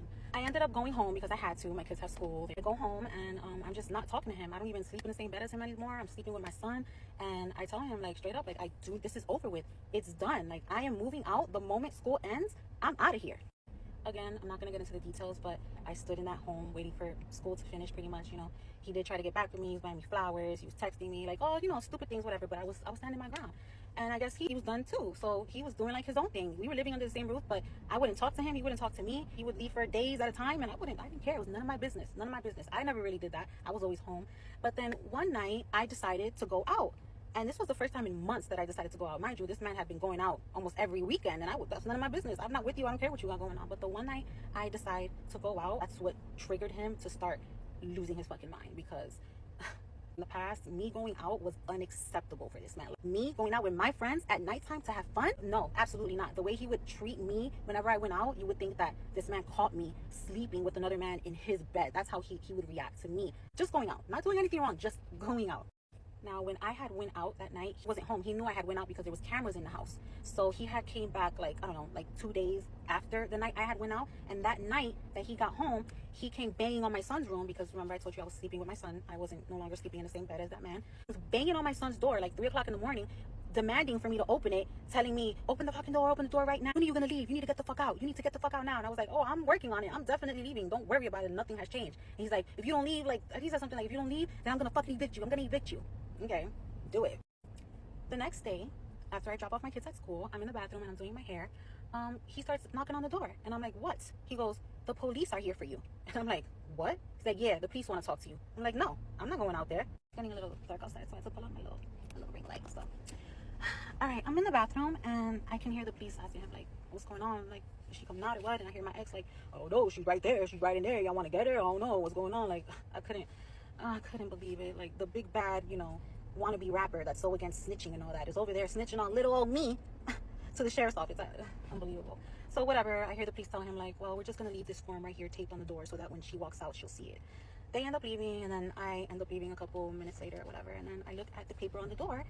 my ring light keeps dying, so we're gonna have to trip it out with this bad lighting for now. So I look at the paper on the door, and it's basically just a letter saying that he's trying to evict me. So I go to the courthouse and I figure everything out. We got a court date set. It's like a month out. During this month, I had already been packing all my belongings to leave because I was going to leave anyway. That's why it's like, I don't understand his reasoning behind getting me evicted, because I was going to leave anyway. What is the point of trying to do this? Like, you see me packing all my stuff. All my belongings is already in boxes. I'm barely at the house. The only time I'm there is when my kids have school or when I'm there to finish packing more and more. Like, I am leaving, bro. Like, what is the point of this whole eviction thing? Whatever. During the month while we're waiting for it, a bunch of drama happens. I'm not even going to get into it. But one special night, I was at the house. I was packing. There's so many boxes there by the front door.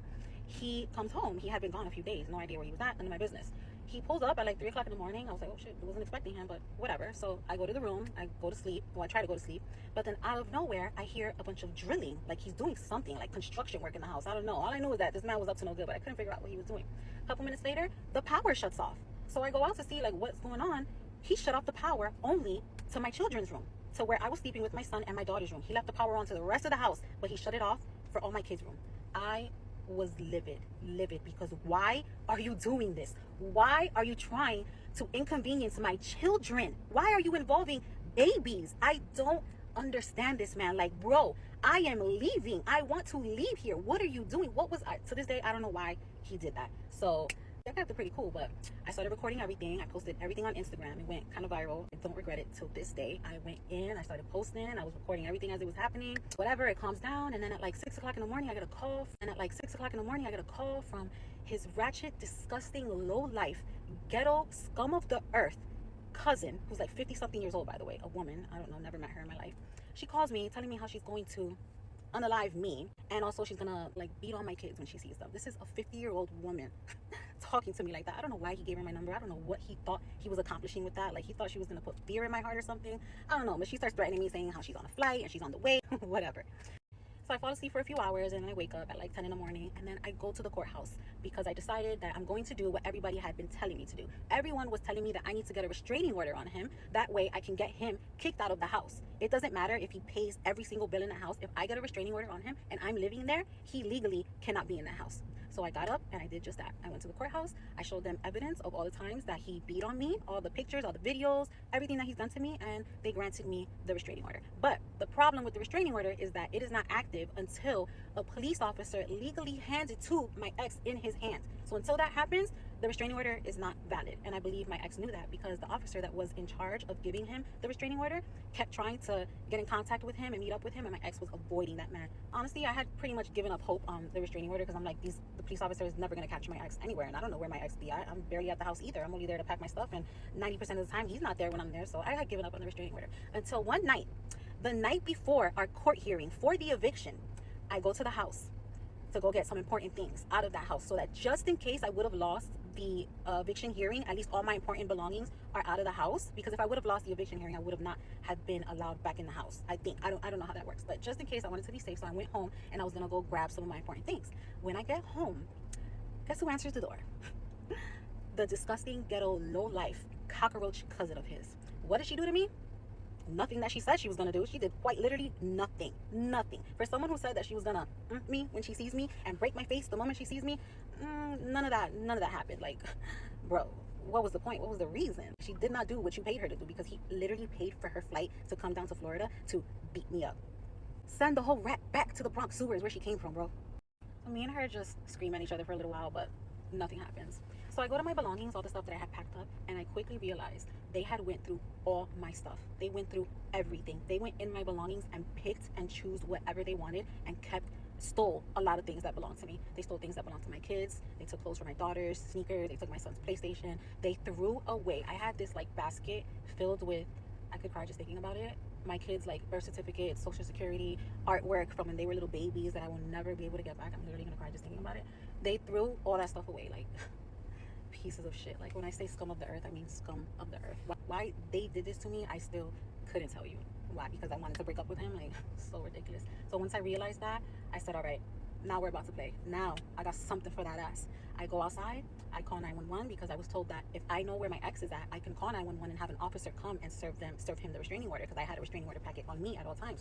So I call 911 and I tell them, I have eyes on my ex, send the officer over here so that y'all can serve him this restraining order so that I can get him kicked out of his own house. The police pull up. I'm sitting in my car. My ex and his cousin are chilling in the house, talking all that shit, and I'm just sitting in my car chilling. The cop pulls up, and I'm like, here's the papers.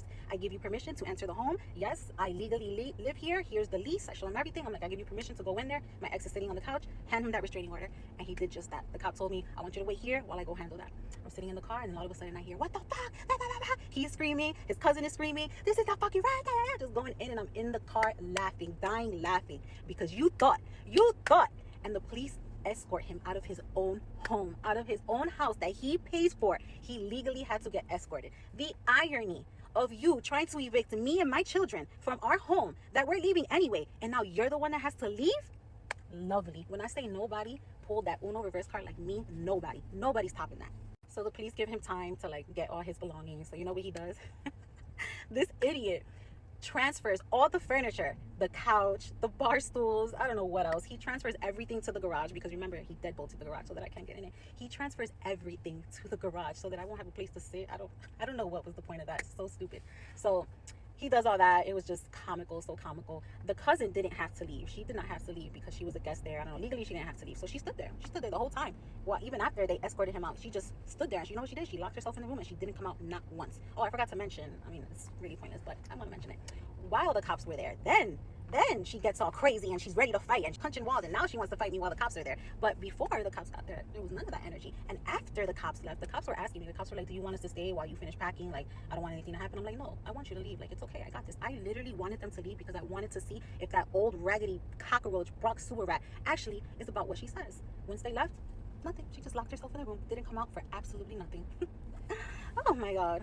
So the police escort him out, and it's a lot more drama, but I'm not even gonna get into it because it's involving his little son and everything. Like, I'm not even gonna get into that. But yeah, he has to leave, and he legally could not come back to that house for absolutely nothing. If he was to come within, like, I think 500 feet or something of the house, jail, straight to jail. So yeah, it was lovely. While the cops were escorting him out, I'm just laughing in his face. It felt amazing. But it gets better. Remember I said the court date was the next date? I'm gonna just get to the point. We do the virtual court hearing through the phone. The very next day, after all this drama happened, I won the case. He thought he was gonna have me legally evicted from there, and he was gonna have access back to the house and all this. Not only did I have him legally escorted out of his own house that he pays for, but the very next day I won the court hearing for him trying to evict me out of the house. Just let me tell you, God was just like, here you go, just handing it to me. It was just, I'm telling y'all, it was so much more, but I can't. This video was already extremely long. I'm not even gonna get into it, but just the irony. You try to evict me and I end up having you removed from your own house. Like, man, it was great. It was lovely.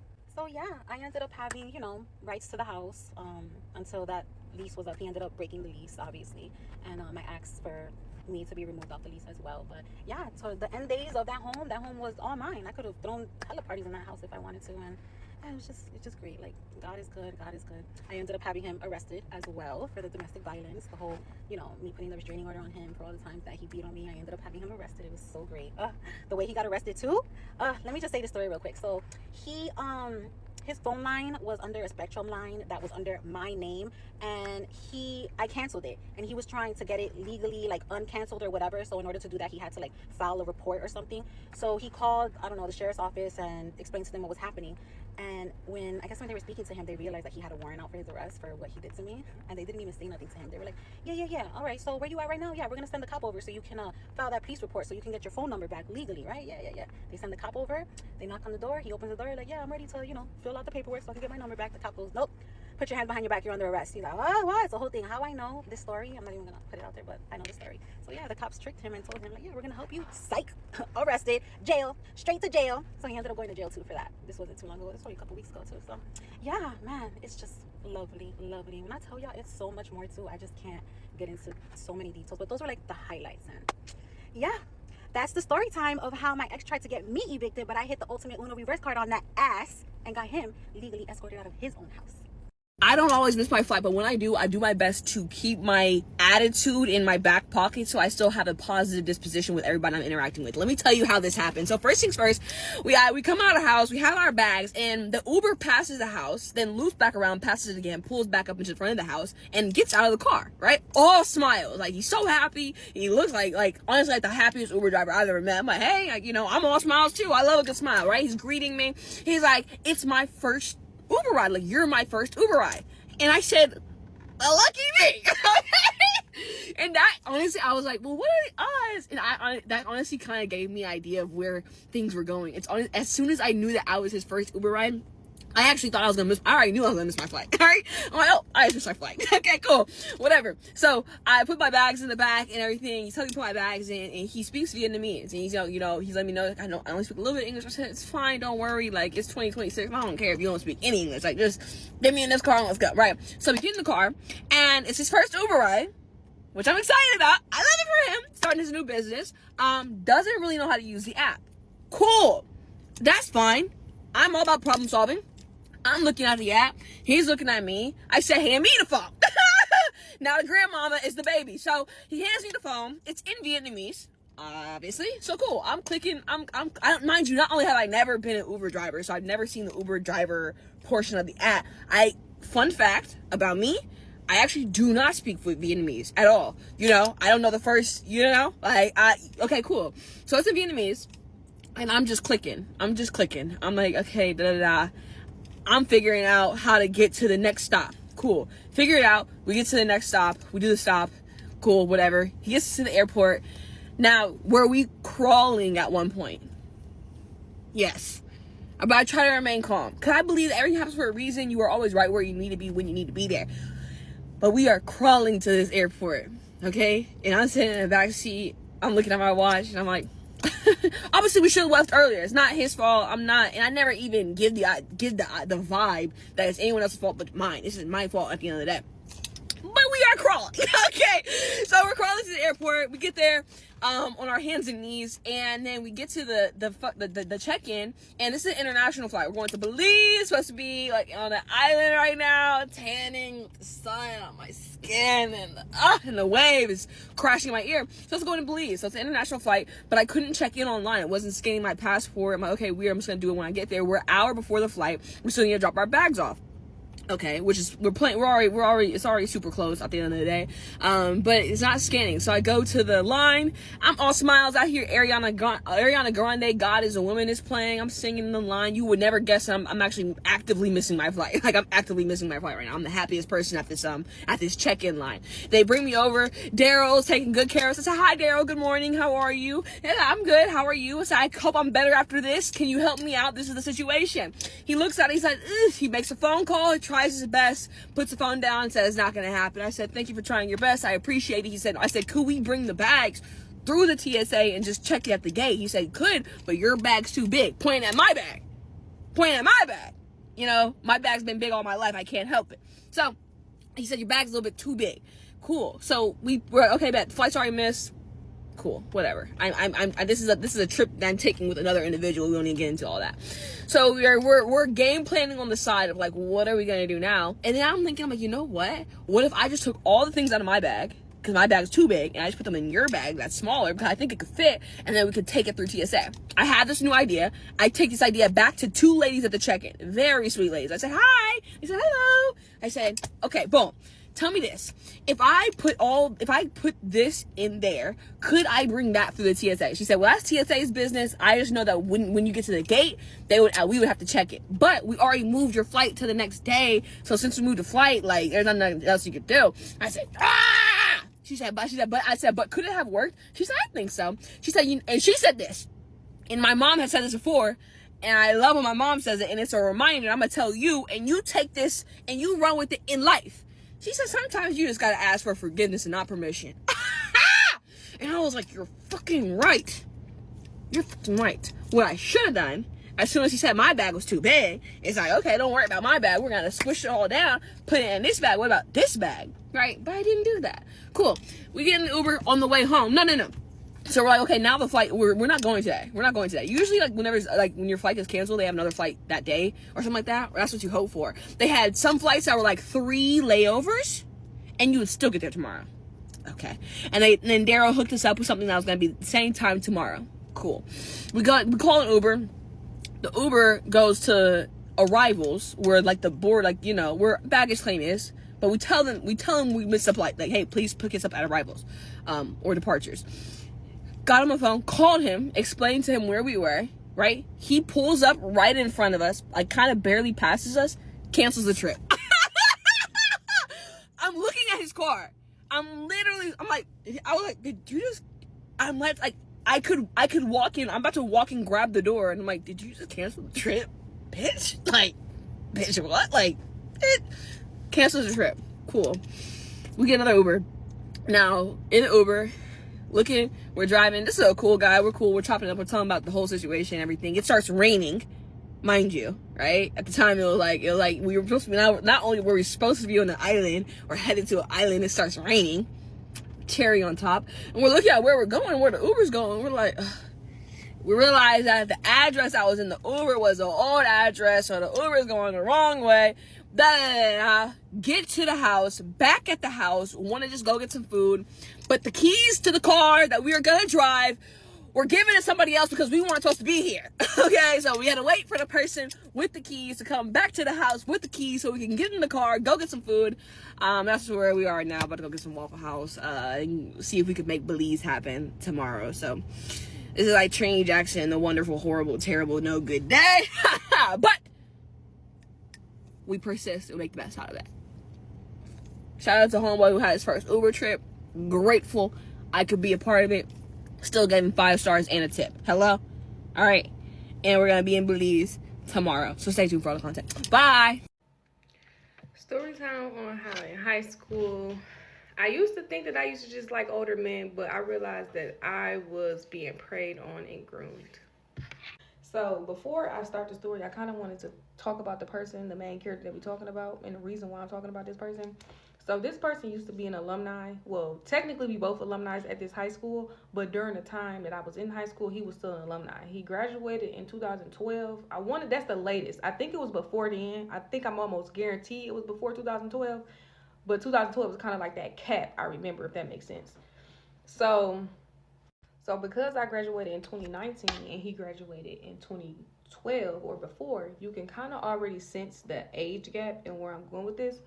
But when I was in high school and it started in 10th grade, I was 15 during the time. He was still an alumni. So technically he's in his late 20s, I want to say. Now he's 30 something, but he was definitely in his late 20s because I remember him graduating from college. So he's also a coach at one of the track teams that we run against. Disclaimer, none of my coaches, none of the people who coach me had anything to do with any of this. I don't want no type of, like, nothing. Like, they didn't have nothing to do. Even if they knew, they probably would have fucked him up or got him in trouble. Like, that's how much they fucked with me. Like, my coach was almost like a father figure to me. Like, everything that I needed, that shit gonna make me emotional a little bit, but, like, everything that I needed, he followed through. He was just, like, he did too much as a coach, and it was in the most appropriate way. And I thank him, and I even still to this day. But now that I got that out the way, let's get to how he started talking to me. So I want to say one of the track meets was kind of like our initial, like, attraction. And I don't even want to say words like that because at the time I'm 15, he's in his late 20s. So I don't even know the word to put it, but this is where we first, like, start seeing, like, okay, we're gonna talk to each other. So it started on Instagram. I believe he DM'd me on Instagram. I'm not sure what he was saying. So when he was DMing me, it started off flirtatious. I already knew what the fuck it was and what it wasn't. So it wasn't really much that he had to, like, break down or kind of, like, you know, play mind games with me to get. So on top of that, I had, you know, I was young. Like, I'm still young. I got a nice little shape. So I'm kind of attracted to a certain type of men, even though they don't make that it okay for them to prey on younger females or find that attractive, even if we just being our natural self, because I wasn't just throwing myself on him. I couldn't. Like, it just wouldn't work like that. I'm a kid. He's an adult. There's no way I could really throw myself on him. Oh, I forgot to mention, he was in this group, and they used to throw parties on the east side, like these banging ass parties. They was from like, it was a college group. I think they started in college, but they was coming to Detroit and they was like throwing.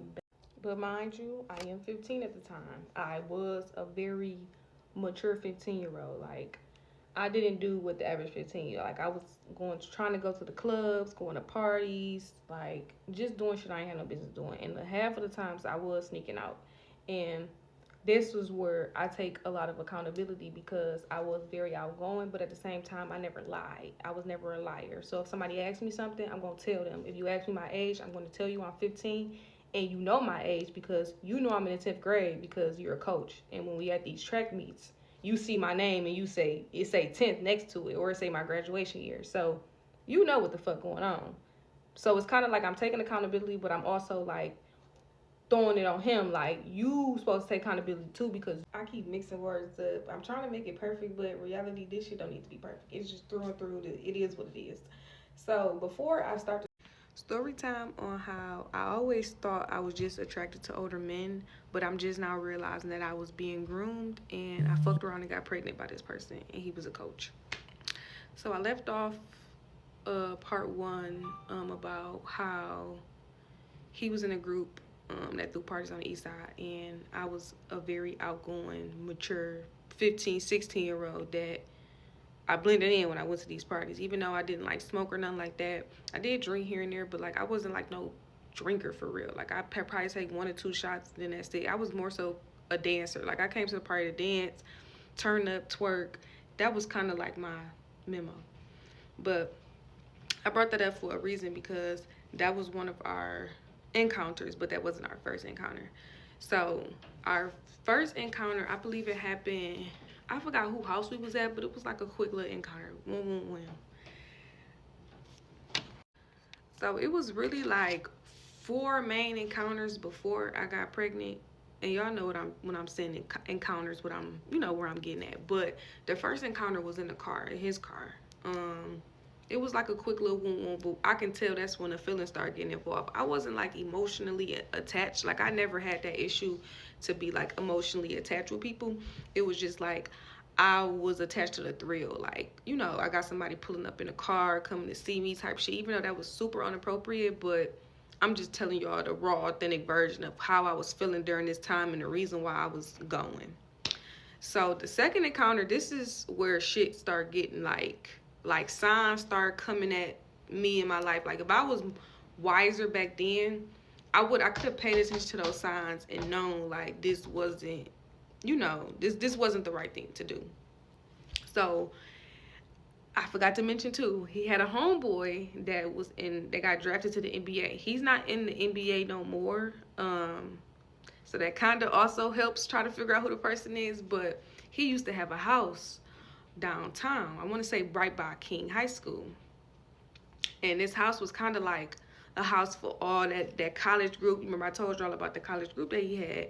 This is where they all, it's kind of like a frat house, but it's not a fraternity. It's kind of like an organization house. But at the same time, he doing what he doing overseas, traveling. This is just something where his people can be at, which, you know, that's some real nigga shit. But he thought that he was going to take me here one of these nights. Let me tell y'all what happened. So he come pick me up from my house. And that's how it always went. He always came and picked me up. He'd text me. He'd be like, you know, when I want to see you, let's link or whatever. And he always came and picked me up, of course, because I wasn't driving during the time. So this in particular time, he decided to take me to this house, his friend house. So like I said, this is a chill house. So this is before everybody kind of mature with their lives. Like the people who was there at the house now, like I still follow the person who I'm about to talk about. I still follow him on Instagram. And low-key I look up to him, because if I ever wanted to do this shit the right way and live life, you know, the right way with somebody, I look at him and his wife and his kids, and that's kind of like my example. But go back to the story. So he pulls up to the house. I see the dude on the couch who I'm talking about, he know me from track and field. So mind you, during track, I was kind of known for hurdles. Around my district, it really wasn't a lot of hurdles. It probably was like 5 of us tops, and I was that top. I'd say I was top 1. I'm not going to sit here and cap. I was the top hurdler all through high school. Not going to cap. Yeah. But, so he knew me. So he knew my age. He knew I was still in high school, and he knew I wasn't no senior. So that was kind of already like the hell no to him. So when he seen me walk in, all I hear him say something to him when I go up the stairs, because I walk past everybody, but you can tell everybody get quiet. So I go upstairs, and I hear him ask him something. No, he told him to come back downstairs. Let me go back. Oh, wait, I gotta go back. That was not the first time. So the second time we ever did something, we went to the house, but wasn't nobody there. Okay, so I had to get that out the way because I didn't want it to make it seem like that was the first time, because when I walked in the house, I already knew where to go. So that's why I knew where to go, because I already was there before we did something, and this time everybody was here now. So this their first time seeing me here. They don't know this is not my first time here. So we go upstairs. I hear his friend call him back down. He say something to him. I'm guessing he asking him like, how old is she? Like, what's her age? Soon as I don't know what he told him, but he was like, I heard him say loud as fuck, clear as day, oh hell no, we not doing that. Oh hell no, we not doing that. And still I want to say his name so bad, but I can't. And still to this day, like, we need more men like him in this fucking world. Like, if we had men that can call niggas out on their shit and tell them no means like, no, nigga, this is not right. This is a little ass girl. You was a grown ass man. If anything, y'all not doing that on my watch. Not while I'm around this bitch. Hell no, we're not going for that. And you can tell like the shitty face on his look when he came back upstairs to tell me that. But I already heard ear hustling, because in the room I was in, didn't have no TV. So like, I'm feeling away, but at the same time, I'm not feeling away. And as I go back, into the story, I'm realizing this was a kind of like, I felt protected. Like when he did it, like I wasn't scared. I wasn't, he probably felt embarrassed, but I didn't feel embarrassed. I felt like maybe somebody was guiding me during that time, if that makes sense. So I just felt, a whiff of comfort. And when I left out, the car where I was silent, he took me home. We didn't do nothing that day, because you can tell that shit, whatever he said to him, that shit fucked with his ego. But at this point now, he got a decision to make. Do he still want to fuck with me morally, based off his morals, or is he just like, just gonna, cut me off based off his morals? And he still fucked with me. Okay, so now we've reached the climax of the story, and I thought this was gonna be like a 3-part story, but it's probably just gonna be 2 parts. So now we have reached the unprotected stage of our little relationship, or whatever you want to call this. And at first we was using protection, but now we're not using protection because we're comfortable with each other, and it's kind of like a routine at this point. Like, I think I'd have been in his crib when, when nobody there. I'd have been at all the houses. I'd have been in the car. Like, we kind of comfortable at this point. So we go unprotected. My 11th grade year, basketball season come up. We in our regional basketball game, and I get hit in the head a certain kind of way, and I faint. So during this time, so mind you, this is not, let me go back. So before this, I ended up finding out I was pregnant right before our regional basketball game. I didn't tell nobody. I only told my coach. Didn't tell him I was pregnant, but I didn't say, nothing. I just told him I was pregnant, because at this point, I would say that was the most important person other than the OBGYN clinic to tell at this time, because I was playing basketball, so I wanted him to like be very mindful and restrictful about how I'm feeling, and if I'm tired, you kind of know why type shit. But he still kind of like, had restrictions for me, but that nigga ain't had no damn restrictions for real. Like, I was still doing the same workouts everybody else was doing, but I was very much early. So this in particular pregnancy, I actually had an ectopic pregnancy. So I think I already mentioned in the story, by the time I was 16, 17 years old, I was already on my 2nd pregnancy. The first one that I'm talking about now was the ectopic pregnancy, which I found out after the basketball game. I got a surgery, they got it removed. I told him.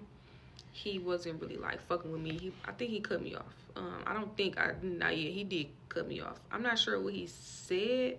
I think maybe he denied it or something, but I wasn't like asking him to accept it. I was just basically letting him know what the fuck was going on, and if I needed it, to get an abortion, we was, you was gonna have to, you know, help me type shit. But I didn't need that because it was a different type. So now we're not talking, I want to say it had to be like the rest of my 11th grade year, but now we're in the summertime going into my 12th grade year, and now these parties coming back up, we seeing each other more, we interacting again on social media, and now we back having these encounters.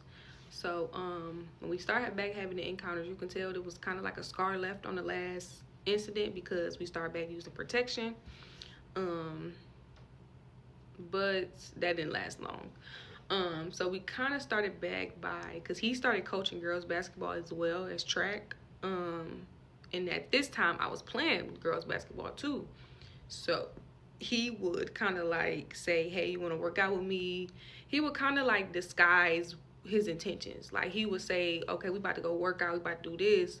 But in reality, I know where I'm going when we leave the workout spot. Like, you coming to get me for a reason. Like, yeah, we're going to work on basketball, but as soon as we done, I'm going to be playing with some other balls type shit. So I kind of already knew what was the reason why, you know, he was back talking to me. But you could tell he was trying to keep it more like as if he was just coaching me and it was an appropriate relationship. Like, if anybody would see it. Okay, and I really didn't want to mention this because it's kind of disgusting, but at the same time, it's a good way to bring awareness, because sometimes this might be a trait or a pattern that these type of men might have. And what I found that once he cut me off after I told him, he got back with his baby mama and he got her pregnant, because I want to say right before my 12th grade year, they posted the gender reveal. So y'all know the gender reveal, it's the early stage of the pregnancy. So he had just got her pregnant probably right after I told him about my pregnancy and him cutting me off. So I'm like, okay, I didn't feel a way. Like, to be honest, like, I've never been the type of person that gets so angry to the point I want to destroy something. Like, I looked at it, I seen it, my feelings probably was hurt, but I'm young, so I got distracted so motherfucking fast I forgot about it. Okay, I'm going to tell you guys the story of how we found out our son's teacher was my husband's long-lost sister. Okay, so quick backstory. Our son had not been doing good at his zone school for 2nd grade, so we had applied for him to go to a different school outside of his zone for the 3rd grade year, which had been approved. So meet the teacher comes, we go in, we meet her, I pulled her off to the side, discussed some concerns that I had with him, and we leave there, and I'm just like, oh my gosh, I love her, she's great, he's gonna do so great with her.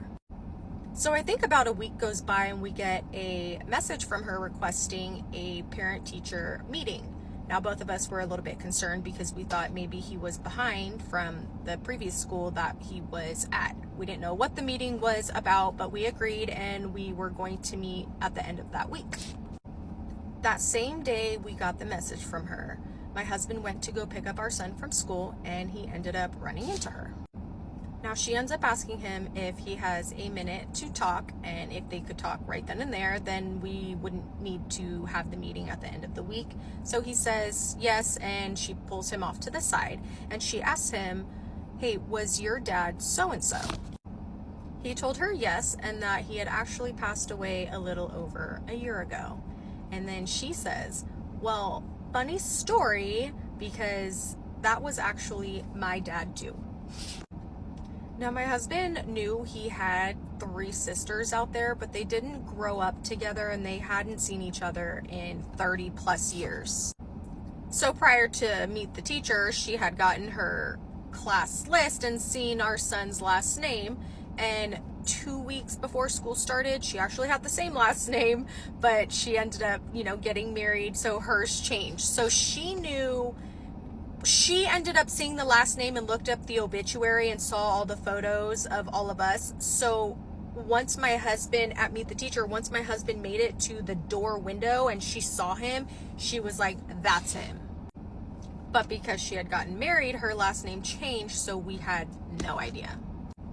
I wish I could have been there when she told him, because when he came home and told me, like, the shock on him, like, he just was at like a loss for words, but you could tell, like, so happy, and it's just not something you deal with every day.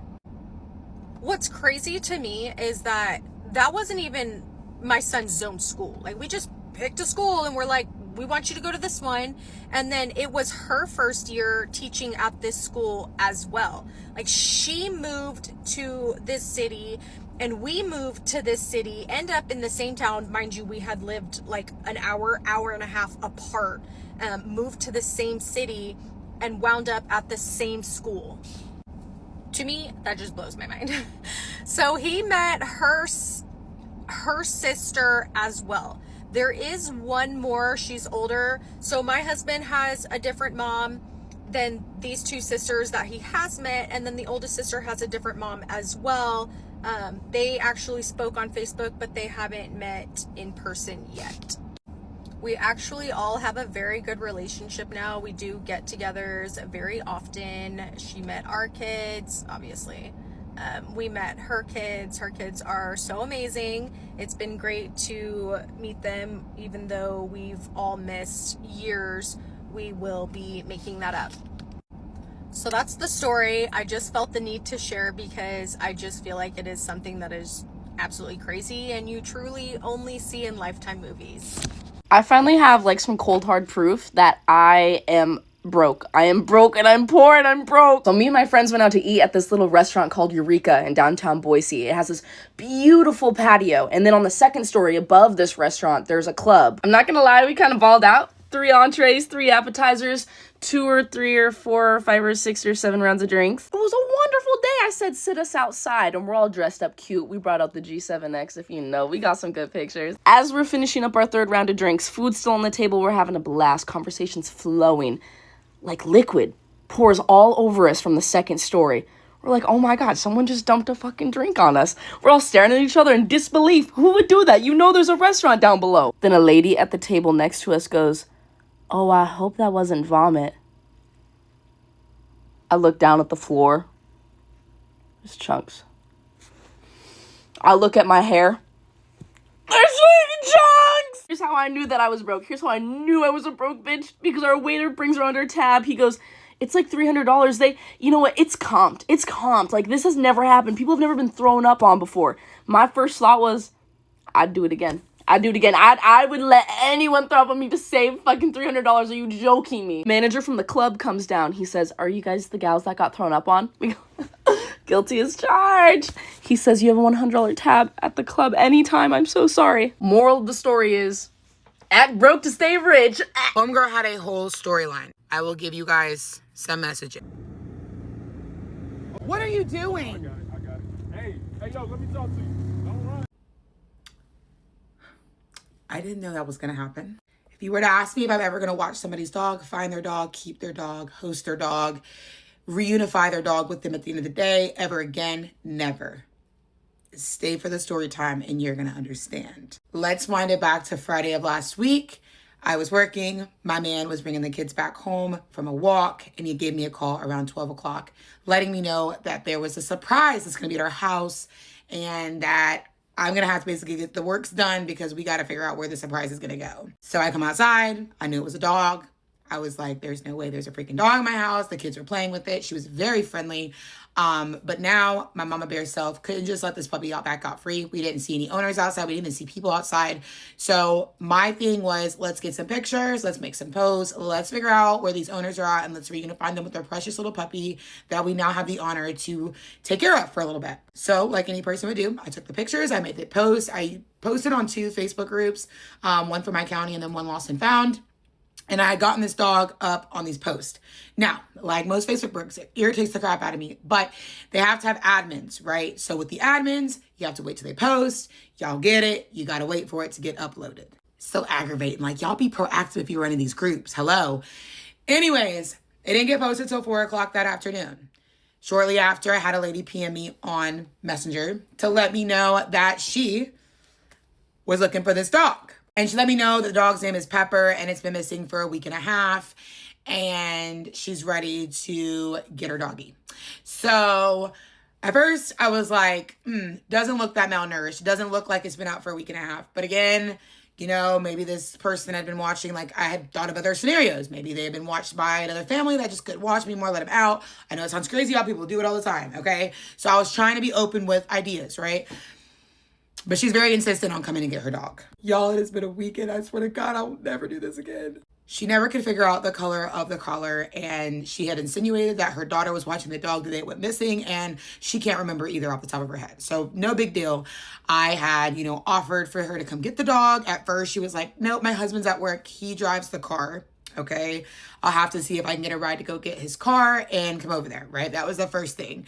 Then she had asked me to go to her. So I had asked, okay, what's the address? Like, just, trying to figure out if I can help out. She gave me a Super 8 motel. Now, I wasn't about to take my kids, because my man wasn't home, by myself in the evening hours of Friday, right, to a motel no, absolutely not. Like, definitely not happening. And when I told her that, she did get very frantic. She understood where I was coming from, but at the same time, she was like, I'm gonna come see the dog. I know it's my dog. Her name is Pepper. My kids were having dinner, and she ends up coming over to the house. Okay, cool. She sees the dog. She's loading up on it. I will insert a clip here. So as you guys can see, as any rightful person, you're gonna think that the owners are these people. Yeah, no. And shortly after, I kind of started to figure something was off because their storylines were not adding up. Well, Sunday, we went to go grab dinner. The kids wanted pizza. So that was yesterday. The kids wanted pizza, so we headed out of our neighborhood. Now, when we head out of our neighborhood, the mailbox, had a paper up about this dog.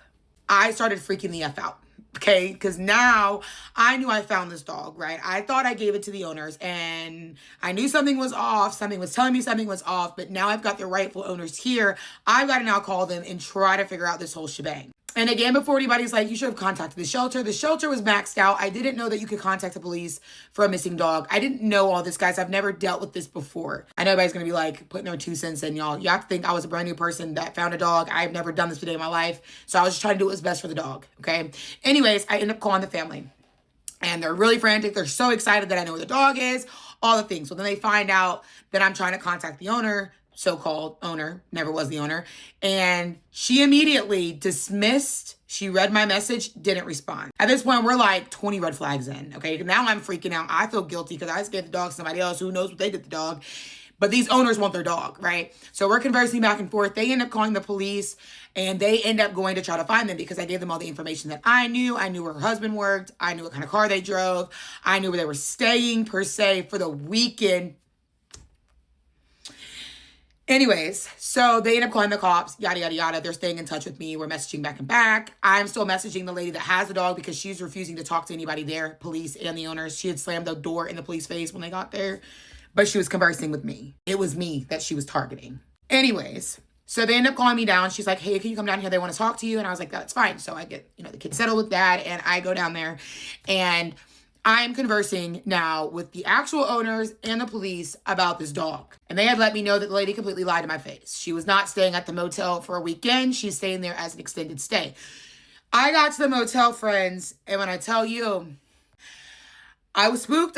It was late. It was dark. The hairs were on my back were up. It was a lot going on, okay? Y'all can say what y'all want to say, but I'm just saying, I don't want to knock anybody and what they do. I understand addiction is real, but, I always felt like I was being infiltrated. I needed to get it out of there, okay? Anyways, I was just there to help. The goal was to get the dog reunited with the owners, right? So I'm messaging this lady on Facebook. Now she's starting to delete messages, okay? Now that was off. Cops saw that, cool, right? Whatever. She's clearly not right up here now, whether they took the dog and they gave it to her granddaughter or whether they had some cash transaction for the dog. I don't know, y'all. See, my red flag started going off. It was very odd. The lady would not message the owner. The lady would not talk to the police. Then she had butt-dialed me in the car. I don't even think she realized she butt-dialed me. And then her husband is in the background talking about, oh, yeah, we just got to get the dog back to them. We don't want to get in trouble. So they already knew, something was up. And I'm telling you, these people, if you saw them, as you can see in the clips, they don't look very right in the head, right?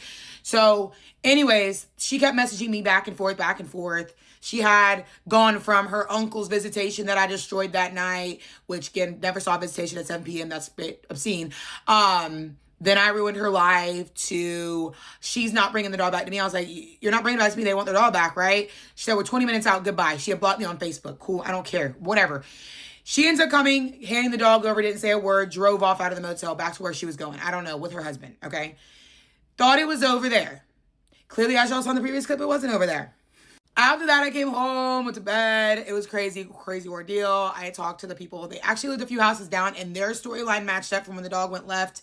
Their house went missing, and me getting it. And it just, it correlated. It correlated. Completely to the T, it correlated, okay? Anyways, so we became bonding buddies over that, okay? So I had the girl's phone number, like we were talking about this still, right?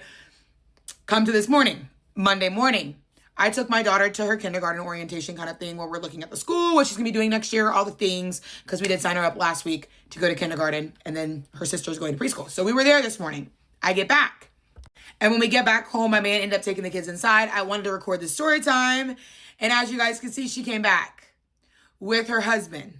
Okay, now we got a problem, okay? Because now I already know y'all were up to no good. I don't know if they were looking for the dog. I don't know if they were trying to catch the dog black and get back out again. I don't know what they wanted, but they came back through my neighborhood. They were slowly going next to my house, and they left. I ended up calling the police because, baby, you're not going to play with me today, tomorrow, next week. My kids is here, okay? And if they don't get here fast enough, I'm going to handle it my dang self. Amen to that, okay? So I call them. I called the girl 4 houses down. She ends up getting her son coming down the street. Kept the dog at the house, right? Because she was texting me. She was like, I'm about to take the dog for a walk. I was like, no, girl, don't do that. Okay, so she ends up coming down to my house. Okay, we have like 3 officers. We're talking. They see who the person is. They were like, this is really ridiculous. This is crazy. We'll monitor your area so something like this doesn't happen again. Like, we want you guys to feel safe in your home, yada, yada, yada, because I expressed that we have kids here. I don't feel safe. Like, this is a bit obscene. Now, at this point, you now come to my house 3 times. Okay? Now you come into my house when the dog not even here. Like, we got problems. Okay? Well, then we had showed them the car, the license plate, and they knew the owner. The owner, I guess, they know. So I don't know what that means. Maybe he's gotten in other trouble. I don't know. Maybe he's got misdemeanors, felonies. I don't know what's going on. He didn't really go into vague detail. So if you learn anything in this story, sometimes helping people out bites you in your butt. Okay? And I will safe to say that I'm never, ever finding a dog, helping find the reunification for the owners. I'm not doing it. If your dog is lost, I hope you find it. But Grace is subjecting herself from that, okay? Because this is entirely too much. Too much. So let me know your thoughts on that because, honey,